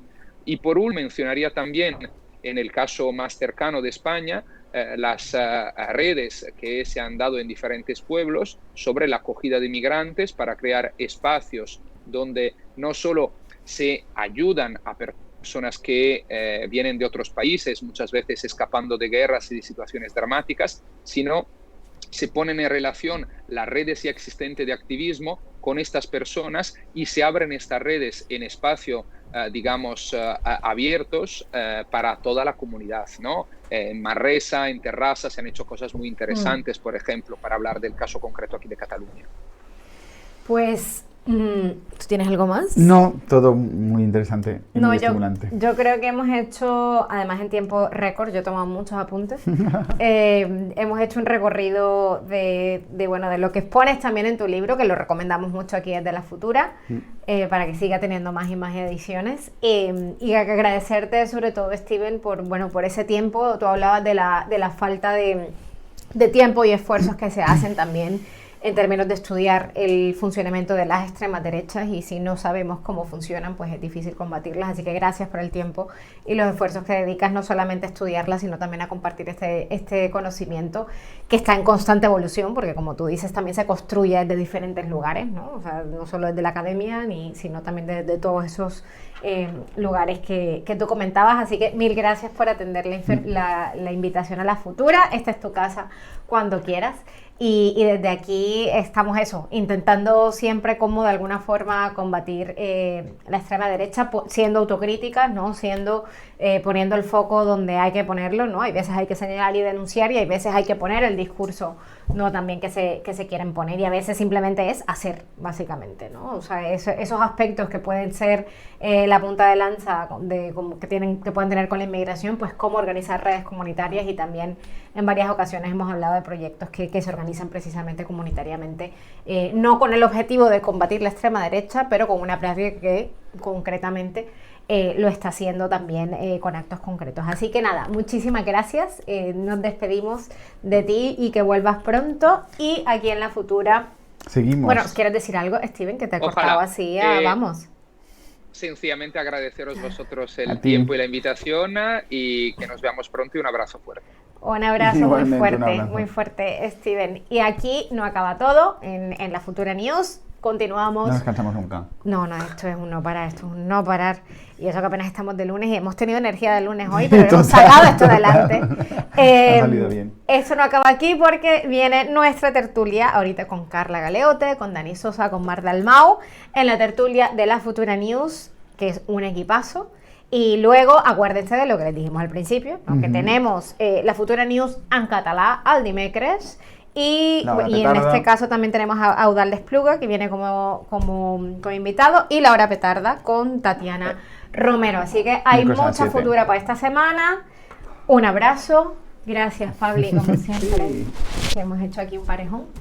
Y nada, gracias a todas las que están conectadas, gracias a todos los que nos dijeron por el chat, y seguimos aquí en la tertulia. Chao, chao. Adeu.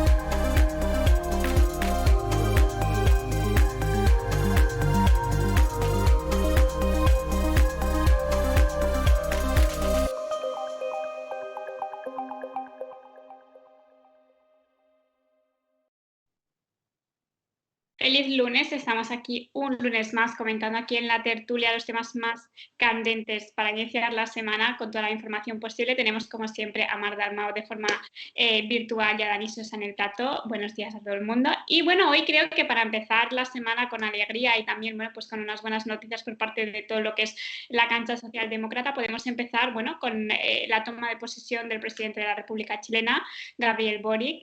No sé cómo lo habéis notado, si os esperanza este futuro, porque a mí ciertamente me gustó mucho el discurso que hizo, especialmente pues citando a Allende y recordando de dónde venimos, pero también a dónde vamos. Marc, no sé cómo lo has visto.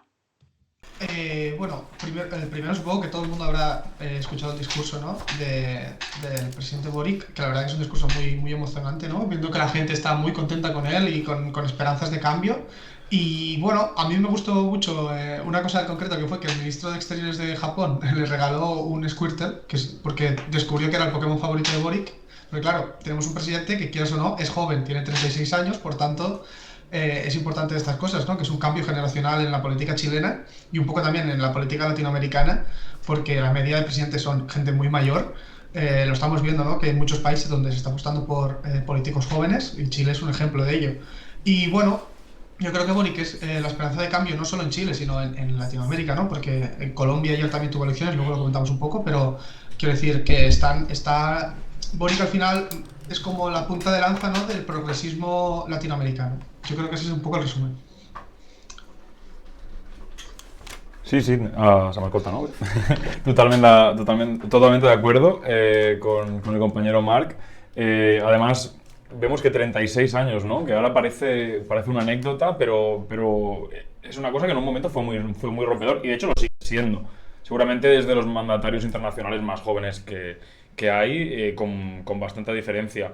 Vemos que también gana de nuevo una apuesta política a la izquierda de la socialdemocracia también en Latinoamérica. Es decir, vuelven a sonar gritos de libertad, ¿no? Como dirían por allí, y realmente es así, ¿no? Porque vemos que lo que representa el nuevo presidente de Chile es eso, es acabar con digamos, todo el legado de la dictadura que hubo en Chile y que acabó también con un presidente precisamente también, en este caso, comunista, como era Salvador Allende, con la dictadura de Pinochet. Y vemos que ahora se quieren acabar, digamos, y se quieren acabar con cambios constitucionales, digamos, todas estas anomalías, ¿no? Antidemocráticas que son evidencia, digamos, de esto. O sea, son grandes pasos a seguir, y creo que es muy esperanzador. Y también es esperanzador para España. Como anécdota diremos que Boric tiene familia en Badalona, concretamente, así que voy a sacar pechos porque es mi ciudad. Y vemos, ¿no? Como muchos mandatarios españoles y catalanes también han ido a su investidura. Vimos a la alcaldesa de Barcelona, a la vicepresidenta del gobierno, incluso vimos al rey Felipe. Cosa que creo que también es una cosa a destacar por el contexto, más que nada, ¿no? Porque puede ser que sea una anécdota bastante sorprendente, más que nada por la línea ideológica, ¿no? del nuevo presidente. Totalmente, este apunte es interesante, yo no lo había pensado, ¿no? Lo del rey, pero sí que es cierto. Y además lo que comentabas, ¿no? de la juventud de Gabriel Boric, precisamente la política, ¿no? La primera ministra más joven que ha tomado un cargo de posesión de esta envergadura fue Jacinda Ardern, cuando tenía 37 años en Nueva Zelanda, y ahora tenemos a Gabriel Boric, ¿no? Que tiene más o menos la misma edad. Por lo tanto, creo que apostar por perfiles progresistas, ¿no? Jóvenes, y que además, bueno, pues yo lo voy a decir, también voy a volver un poco para mi casa, tienen un buen uso de las redes sociales. Yo he visto a Gabriel Boric hacer TikToks y la verdad es que me encanta, ¿no? Ese acercamiento hacia la gente joven, pero sin precisamente dar vergüenza ajena, que a veces pecamos un poco de esto. O sea, ha hecho un acercamiento hacia la gente joven muy positivo, incluso explicando, ¿no? Lo que va a hacer, dónde vive, por qué vive allí, quién ha vivido anteriormente, ¿no? En la casa donde, bueno, está el presidente. Y a mí me gusta mucho, no sé qué pensáis, ¿no? Porque siempre hay un doble rasero de si los políticos deben de hacer esto o no, pero a mí me parece muy positivo que, por ejemplo, Gabriel Boric ahora se esté entrando, ¿no? Hacia la gente joven y explicando la política para la gente joven, que a veces lo vemos como algo tan alejado y que nos causa tanta desafección, que yo creo que es importante que pisen el suelo y sobre todo pues expliquen política desde cero a la gente joven. No sé cómo lo veis. Sí, yo creo que es interesante este punto por el hecho de que, claro, cuando ves a un político más mayor haciendo cosas así, parece un pulpo en un parking, porque ves que no sabe ni dónde está. Pero claro, es que Boric no hace cosas, no quiere parecer joven, porque lo es. Entonces simplemente usa las herramientas que tiene y que conoce, que son pues, las redes sociales muy perfectamente, TikTok, incluso, y estas cosas. Y yo creo que es importante. Lo que pasa es que Boric, bueno, es una persona que yo creo que cae muy simpático, ¿no? Es una persona que parece muy, bueno, los memes que estábamos comentando antes, Carla y yo, ¿no? Que han salido hoy, ¿no? De la foto como está como vestida de presidente perfectamente, y la otra pues de que parece cuando era pues candidato, ¿no? Así como con el pelo despeinado y con camisa. Y un poco, pues la gente le hace memes, y yo creo que es una persona que al final conecta, ¿no? Con la gente joven y no tan joven, ¿no? Al final conecta con la gente, que eso es complicado. Yo creo que Piñera, el expresidente, ahora mismo ya, ese personaje no conectaba con nadie, y bueno, su desaprobación así lo decía. Yo creo que es interesante tener políticos que conectan con la gente. Sí, además, a mí me ha gustado mucho el detalle de Carla comentando la fina línea entre el ridículo y el moderneo, ¿no? Porque es una cosa que habría que hablar más, y lo tendríamos que hablar sobre todo la gente joven. La gente joven no queremos políticos que hagan cosas de boomers. O sea, no los queremos. Que sean boomers está bien, eso no hay ningún problema, pero cuando intentan acercarse a la gente joven cual meme del señor Barnes en Los Simpson, hay un problema. Hay un problema. Entonces, creo que sería importante que cada político, según su edad, también busque el rango de edad y busque acercarse al mayor número de población, evidentemente, pero con sus herramientas. Y esto es lo que hace el actual nuevo presidente, ¿no? de Chile. Y es un cambio generacional muy importante, no solo generacional, sino ideológico también con Piñera, como comentábamos antes, ¿no? Porque Piñera ya era un presidente que salía de haber estado un mandato anterior, es un presidente conservador, más de lo mismo para las esperanzas, digamos, de cambio en Chile, que son muchas y que se van a ver más en las siguientes elecciones y en las siguientes contiendas electorales, porque habrán más contiendas electorales, estoy seguro que sí, porque los cambios que se van a hacer en Chile van a ser cambios transformadores. Y van a ser cambios que trasciendan, ¿no? la línea de la gestión. O sea, van a ser cambios, o todo apunta a que van a ser cambios que van a transformar el país, y eso es muy positivo. No solo para Chile, y yo creo que por eso estaban tantos mandatarios internacionales, sino para el resto del mundo. Es decir, ¿va a servir Chile de espora para contagiar a una nueva izquierda transformadora por todo el mundo? Puede ser. No lo sé, pero pinta muy bien, la verdad. Sí, además que creo que me gusta. Yo también había pensado en el meme del señor Vance, pero no había dicho nada, pero es totalmente así, ¿no? Y a veces esto pasa un poco a nivel progresista, ¿no? Que la gente, los políticos de izquierda se quieren acercar a la gente joven, pero no saben cómo hacerlo, entonces yo creo que hacen un doble rasero o contrapartida, que es al final alejar a la gente joven, porque, no sé, yo creo que cada edad tiene sus códigos de comunicación, y Dani, tú sabes muchísimo más que yo sobre este tema, ¿no? Pero no creo que... Tú sabes más. Sí, pero creo que es importante saber los códigos de comunicación, y yo creo que lo que está haciendo este señor, que además es que sabe lo que está haciendo y no intenta aparentar algo que no es, que eso es importante, porque a veces vemos políticos en el Congreso que son muy buenos, pero cuando pasan a las redes sociales estás haciendo algo tan impostado que realmente no eres tú, y al final haces vídeos virales, pero virales porque la gente joven está flipando un poco con esa perspectiva que algunos políticos quieren dar, ¿no? Entonces yo creo que desde el progresismo no es que los políticos tengan que hacer algo que les obligan, ¿no? Como es obligación comunicarte con la gente joven, sino que los partidos deben dejar que la gente joven de sus juventudes precisamente sean las que puedan hacer política, que para eso están, ¿no?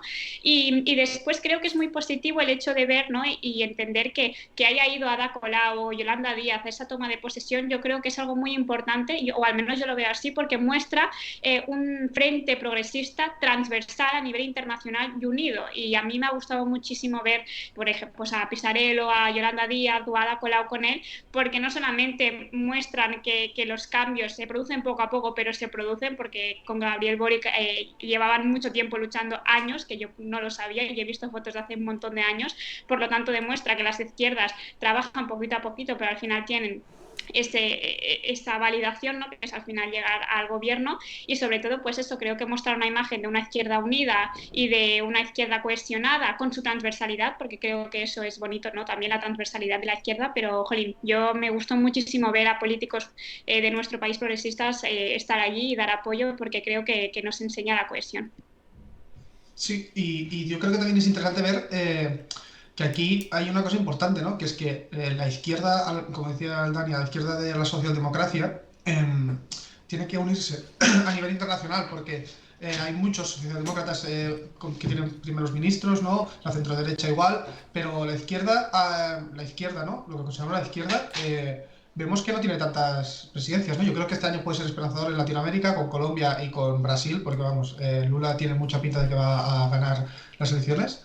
Y bueno, ver gente también no solo española, que por ejemplo que estaba Jeremy Corbyn en la toma de posesión, quiero decir, al final, como la izquierda europea tiene que tener yo creo que tenemos que trabajar más conjuntamente con la izquierda latinoamericana, porque al final somos el único nexo con estos gobiernos progresistas, porque a los socialdemócratas y la centroderecha, con estos gobiernos progresistas, les va a costar entenderse. Yo creo que pues Yolanda Díaz, Ada Colau, son gente que pueden ser nexos con Latinoamérica, porque la izquierda de Latinoamérica es transformadora y progresista, no es socialdemócrata. Entonces aquí yo creo que hay un nexo de unión que hay que trabajar. Pues sí, de hecho, y una cosa que también me gustaría destacar es no solo la juventud, sino el recorrido político que ha tenido, ¿no? A través de cuando estaba de estudiante, que reclamaba, ¿no? Desde su posición la gratuidad de la universidad, ¿no?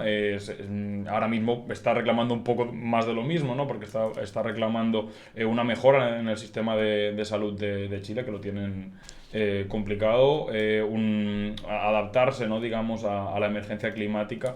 Y creo que son las líneas, digamos, a seguir por los partidos progresistas en los próximos años. Aciertan el discurso, aciertan la comunicación, aciertan las herramientas y acierta también en la manera de llegar. Y por eso ha habido tanta expectación. Porque cuando ha habido otros presidentes en Latinoamérica no ha levantado tanta expectación. Pero con Boric sí. Y es una cosa a destacar sin duda. Sí, aparte tienes razón, ¿no? Recordar de dónde viene este señor, que no es que haya venido ahora y le hayan dicho tú, venga a la presidencia, ¿no? Sino que es un señor que lleva una militancia y un activismo ya a nivel estudiantil que tiene un gran recorrido, ¿no? Y creo que eso es lo que nos falta a nivel de progresista, ¿no? A nivel en nuestro país, por ejemplo, ¿no? Políticos que conecten también con lo que viene a ser el activismo de la calle y desde el inicio, ¿no? Porque eso sí que conecta muy bien con la gente joven, ¿no? Una persona que desde su despacho le han dicho, venga, tú hablas bien, tal, bueno, pues vas hacia allí, ¿no? También ver que hay personas que han iniciado su activismo, ¿no? Por intereses, pues, colectivos, pero no precisamente por un interés político y que después hayan derivado, ¿no? A ser un político o un presidente, creo que es muy bonito y a mí me gusta muchísimo ver, pues yo que sé, Ada Colau también empezó en la PA y ella yo creo que en ningún momento se hubiera pensado que iba a llegar a ser alcaldesa de Barcelona, ¿no? O sea, yo creo que hacer un llamamiento, una reivindicación de que los políticos no solamente están en despachos, sino que también vienen del movimiento activista estudiantil o de vivienda es muy importante. Sí, y también yo creo que es importante marcar cómo es Chile. En plan, Boric acaba de entrar en un país donde el sistema de estado de bienestar es muy pobre, porque bueno, se basó en las políticas neoliberales, pues en la dictadura de Pinochet. Entonces, básicamente, Chile, por ejemplo, las dos propuestas estrella que quiere hacer ya Boric son bajar la jornada laboral de 45 horas a 40, o sea, ahora mismo es de 45 horas, y subir el salario mínimo. Quiero decir, es que Chile va a ser difícil porque además la correlación de fuerzas en el Congreso es complicada, pero es que está muy mal. Quiero decir, no es que vienen de una estela de gobiernos de derecha y liberales que, bueno, que la gente está muy mal. Y además de esto tiene dos problemas más importantes también. Están en medio de un proceso de cambio constitucional, que vamos a ver cómo esto se resuelve, y luego también tiene problemas, por ejemplo, en el sur con los mapuches, ¿no? Que son las tribus, los pueblos originarios, ¿no? de Chile, ¿no? Que tienen problemas porque no reconocen el Estado chileno por lo que les ha hecho históricamente, y luego tiene problemas migratorios en el norte. Entonces, es muy complicado, está en una situación muy complicada, tiene la correlación de fuerzas que tiene, aun haber ganado las elecciones, es una gran coalición, muy transversal, como decía Carla, y yo creo que va a ser difícil gobernar Chile. Pero bueno, yo creo que el diálogo, ¿no? Que es como su bandera, puede ser muy útil para resolver estos problemas que tienen que ser problemas de pacto nacional, y eso va a ser complicado. Yo sobre este tema, sinceramente, no tengo mucho más que aportar, simplemente que ojalá le vaya bien el recorrido, que creo que nos puede enseñar muchísimo y bueno, pues tener alianzas y sobre todo entender que, bueno, que cada persona tiene su código comunicativo y que es importante pues saber conectar sobre todo con la gente joven porque realmente son las futuras generaciones y es quien trae el voto. Así que yo pues le deseo muchísima suerte, la verdad. Pues sí, totalmente, la verdad. ¿Queréis que pasemos al siguiente tema? Sí, Carlos, si quieres explicar un poco el tema, que es el del rechazo, ¿no? al asilo a jóvenes ucranianos. Sí, bueno, como sabéis, hace no mucho, una semana estábamos haciendo una tertulia diciendo que bien, ¿no? Que España pues, o la Unión Europea tuviera esa norma de acogida indefinida a esas personas que huían del conflicto Rusia y Ucrania, aunque bueno, considerábamos que eso no se había hecho en otros conflictos que siguen vigentes y que hace muchísimos años y que bueno, que había refugiados de primera y de segunda, pero que en el caso del conflicto Rusia y Ucrania, bueno, era un buen precedente, ¿no? Eso de intentar acoger de forma indefinida a la gente pues que al final huye de la guerra y lo que busca es una segunda oportunidad y una vida digna, pero como todo siempre pasa así, empieza algo muy bueno y termina no siendo tan bueno, y es que el Ministerio de Interior en España, es decir, nuestro país, está negando el asilo, así como el estatus de refugiado a esos hombres en edad militar que deberían estar en el campo de batalla en Ucrania o simplemente tienen que estar en Ucrania por si se les llama, ¿no? Se les está negando esa condición y es más, hay un caso incluso de la Audiencia Nacional, que la propia Audiencia Nacional ha dicho que su deber es estar en este país porque puede ser llamado a la guerra, ¿no? Entonces, bueno, eso se ha abierto un fuerte debate sobre, a mi modo de ver, los roles de género, que también importan, ¿no? Porque realmente es un rol de género que se imponga a los hombres estar en edad militar en un conflicto bélico, pero también sobre cuál es, o sea, sinceramente, la política a nivel de refugiados, ¿no? Si estamos hablando de que esas personas también están huyendo de la guerra, porque este caso que os digo de la Audiencia Nacional, él documentaba que había habido amigos suyos que habían ido a la guerra y se habían muerto o que habían vuelto, ¿no? Con un fuerte estrés o postraumático, ¿no? Entonces, ¿hasta qué nivel como país podemos negarle el asilo y el refugio a un hombre, en este caso a hombres en plural porque han sido unos cuantos, que piden un estatus de refugiado para salir salir de su país en un conflicto armado. No sé cómo lo veis, porque a mí me ha parecido, si más no, muy preocupante. Aquí yo creo que hay dos temas. Es decir, uno es el tema legal, que es complicado. Es complicado porque la deserción es un delito. Esto es lo que legalmente es difícil. Y no sé si es normal que lo sea, pero históricamente lo ha sido. Y lo ha sido por defender los intereses, pero no hablo de Ucrania, hablo a nivel de estados, lo ha sido para defender, digamos, la integridad territorial. Ahora bien, yo creo que estamos hablando de otra cosa más allá de la legalidad, y creo que habría que ofrecer un refugio, medidas de protección por parte de otros países. Es decir, igual que otros países ayudan a Ucrania, por ejemplo, en financiar armas, de alguna manera también hay que hacer un contrapeso en el hecho de recibir estos refugiados, porque lo son. Es decir, porque yo creo que esta gente tiene todo el derecho del mundo a decir, no puedo seguir, o no quiero entrar directamente, ¿no? Esto es una guerra atroz, no me veo con capacidades psicológicas, físicas, o porque no me da la gana, porque también es totalmente legítimo de defender esto, porque igual no creo en la causa, que también es una cosa totalmente respetable. Así que yo creo que la responsabilidad, igual que la Unión Europea ha creído conveniente el envío de armas, porque evidentemente pues Ucrania está sufriendo, digamos, una invasión militar con mucha menos fuerza que la potencia invasora, pues de alguna manera también hay que garantizar los derechos humanos en este sentido, ¿no? Es decir, garantizar que a las personas no se las persiga, digamos, por la deserción, garantizar el derecho al asilo, y también es importante tener en cuenta quién es el país que está ofreciendo este derecho al asilo, porque lo que está haciendo Polonia, claro, si eres blanco sí, pero si no te ponen algunos problemas. ¿Por qué? Porque Polonia tiene un gobierno xenófobo, totalmente xenófobo, LGTBI-fóbico, y un gobierno totalmente conservador y a la derecha de lo que no de nuestras derechas, por decirlo de alguna manera, ¿no? De Vox incluso. O sea que creo que habría que hacérselo mirar. Sí, yo aquí dos temas. El primero, el de Polonia. Yo creo que el hecho, ¿no?, de que solo se esté dando refugio a ucranianos, no a personas que viven en Ucrania, sino que las personas de terceros países que están residiendo en Ucrania no tienen los mismos derechos que las personas ucranianas. Yo creo que es una guerra que está afectando a todo el mundo por igual que está viviendo en Ucrania, entonces esto yo no lo estoy entendiendo.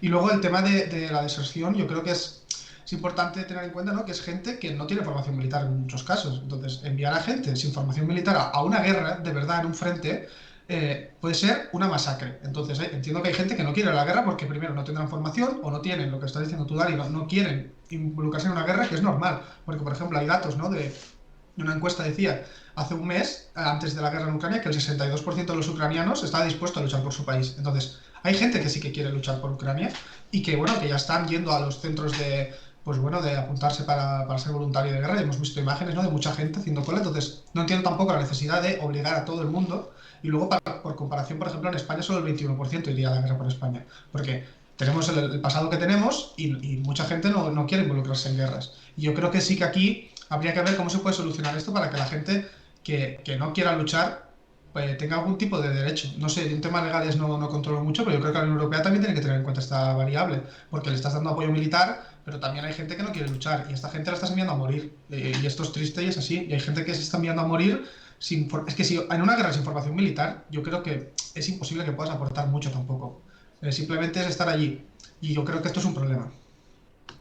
Sí, ¿no? De hecho, incluso el otro día había una entrevista, ¿no?, de un militar de Ucrania que explicaba que se les estaba dando armas a gente del vecindario, ¿no? Gente pues que no tenía una formación militar, y que eso también tenía un doble rasero. Es decir, que falta un ejército, ¿no?, más combatiente para estar en la guerra, pues evidentemente que sí, pero en ningún momento puedes yo que sé, obligar. O sea, es como si pasara aquí en España, Marc y Dani, o sea, vosotros tendríais que ir por edad a ese conflicto, ¿no? O sea, ¿hasta qué punto? No, porque a veces, o sea, yo sinceramente esto lo hablaba con mi padre, que a veces como lo vemos tan lejano, como pasa en otro país, no lo aterrizamos, ¿no? Pero creo que es importante decir, si esto pasara aquí en España, pues mi padre o vosotros dos estaríais llamados a ir al combate, ¿no? Y hasta qué punto un ciudadano de a pie que no tiene nada que ver con las decisiones políticas que haya tomado Rusia, que no son ni políticas, porque realmente es una invasión militar, pero hasta qué punto un ciudadano de a pie, un estudiante o lo que sea, tiene que acarrear con esas consecuencias, que estamos hablando nada más y nada menos que ir a un frente en el que te puedes morir porque estás en una guerra, ¿no? En una guerra bélica, que es un conflicto armado, ¿no? Entonces, creo que eso en la Unión Europea, pues sinceramente no sé cómo se soluciona.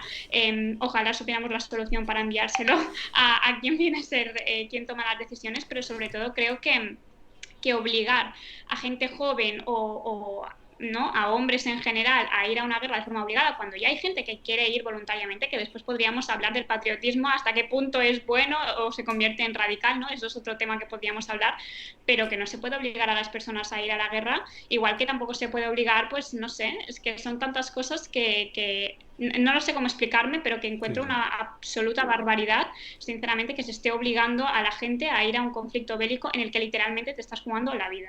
No sé, yo si me llamaran para la guerra, haría lo que hacían en la mili, que es decir, no, yo es que tengo pies planos, no, no me llamen. No, fuera bromas, creo que en España, y utilizo esto para enlazarlo con el tema, hubo un gran movimiento antimilitarista en los años 80, en los años 90, precisamente porque estaba muy instaurada la mili, ¿no? Que también era una cosa que venía del franquismo, y antes también había mili, pero que estaba como muy asentado, ¿no? Que una serie de tiempo de tu vida tenías que ser militar porque tendrías que estar preparado, ¿no? Para asumir, digamos, los costes vitales, digamos, de una posible guerra, ¿no? Y por eso mismo pues, se instauró la mili, y en España hubo muchas manifestaciones, un gran movimiento por la paz que recorrió, digamos, todo el país, y que precisamente por eso, ¿no? Tenemos, yo creo, y a veces presentamos el debate un poco como lo vemos nosotros por nuestra cultura política. Yo creo que es normal y que tiene que ser así, ¿no? Porque la paz siempre, bueno, no tiene que ser la finalidad, sino que tiene que ser también el recorrido que se entome hacia ella, porque los mecanismos tienen que ser estos. Y es muy complicado afrontar este debate. Es muy complicado porque hay muchas connotaciones éticas, muchas connotaciones morales, políticas, y patriotismo también, que es un tema. Sí, y bueno, y por el tema de la mili, para eso los estados modernos crearon ejércitos profesionales, ¿no? Para tener gente formada en estrategias militares, porque además es que afrontar como una guerra en 2022 como en los años 50 es muy, quiero decir, ahora son guerras muy tecnológicas, estamos viendo como pues, Rusia está usando drones, está usando alta tecnología, que gente sin formación con una ametralladora, ¿qué va a hacer ahí? Es que yo creo que es un error, al final va a ser una masacre, todas las guerras son una masacre, pero si además envías gente sin formación militar, es que puede ser muy duro, y lo que decías de la mili, ¿no? Yo creo que es muy importante, ¿no? Entender la gente, ¿no? Que fue objetora de conciencia para no ir a hacer la mili. Yo creo que, bueno, somos un país que no cree en las guerras, ¿no? No creo que entendamos como la guerra como una opción directamente, porque la gente no va a... Nadie... El patriotismo como de decir voy a defender España con la muerte, es como un poco extraño, porque es que no lo veo como ni realista. En plan, mucha gente que dice esto, ¿no? Que sabemos de qué sectores son luego que a la primera que hay problemas se van del país. O sea, esto está clarísimo. Porque son así. Porque tienen los recursos. Al final la gente... Sí, es que es eso. La gente que tiene recursos para huir, huye. Y ya está.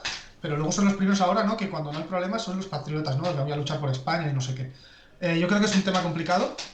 Y bueno, al final son vidas. Y yo creo que lo importante es evitar el máximo de muerte, ¿no? Que por ejemplo, no sé si habéis visto un clip, ahora pensando que me ha venido a la cabeza, de Cuarto Milenio, bueno, no sé si se llama así el programa ya, pero el programa este de Iker Jiménez, que había un señor diciendo que lo que tenían que hacer los ucranianos era matar muchísimos más rusos para poder sentarse a negociar. Y digo, pero esto quiero decir, al final son gentes que hablan de como si no fuesen personas. Al final también hay mucha gente rusa, muchos soldados rusos que son gente joven, que también están allí y no son partidarios de la invasión, pero se han encontrado allí, y esto pasa en las guerras. Al final son intereses de gobiernos y hay gente que se encuentra en medio.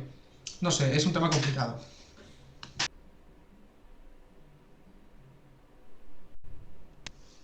Pues bueno, son las 2, lo dejamos aquí. Nos vemos el miércoles en catalán y bueno, muchas gracias por el debate, la verdad está interesante y creo que el tema de la guerra, bueno, va a estar presente porque no creo que se acabe pronto, así que si podemos volver a hablar del tema, pues lo hablamos. Y un placer. Adeu. Adéu, vagi molt bé.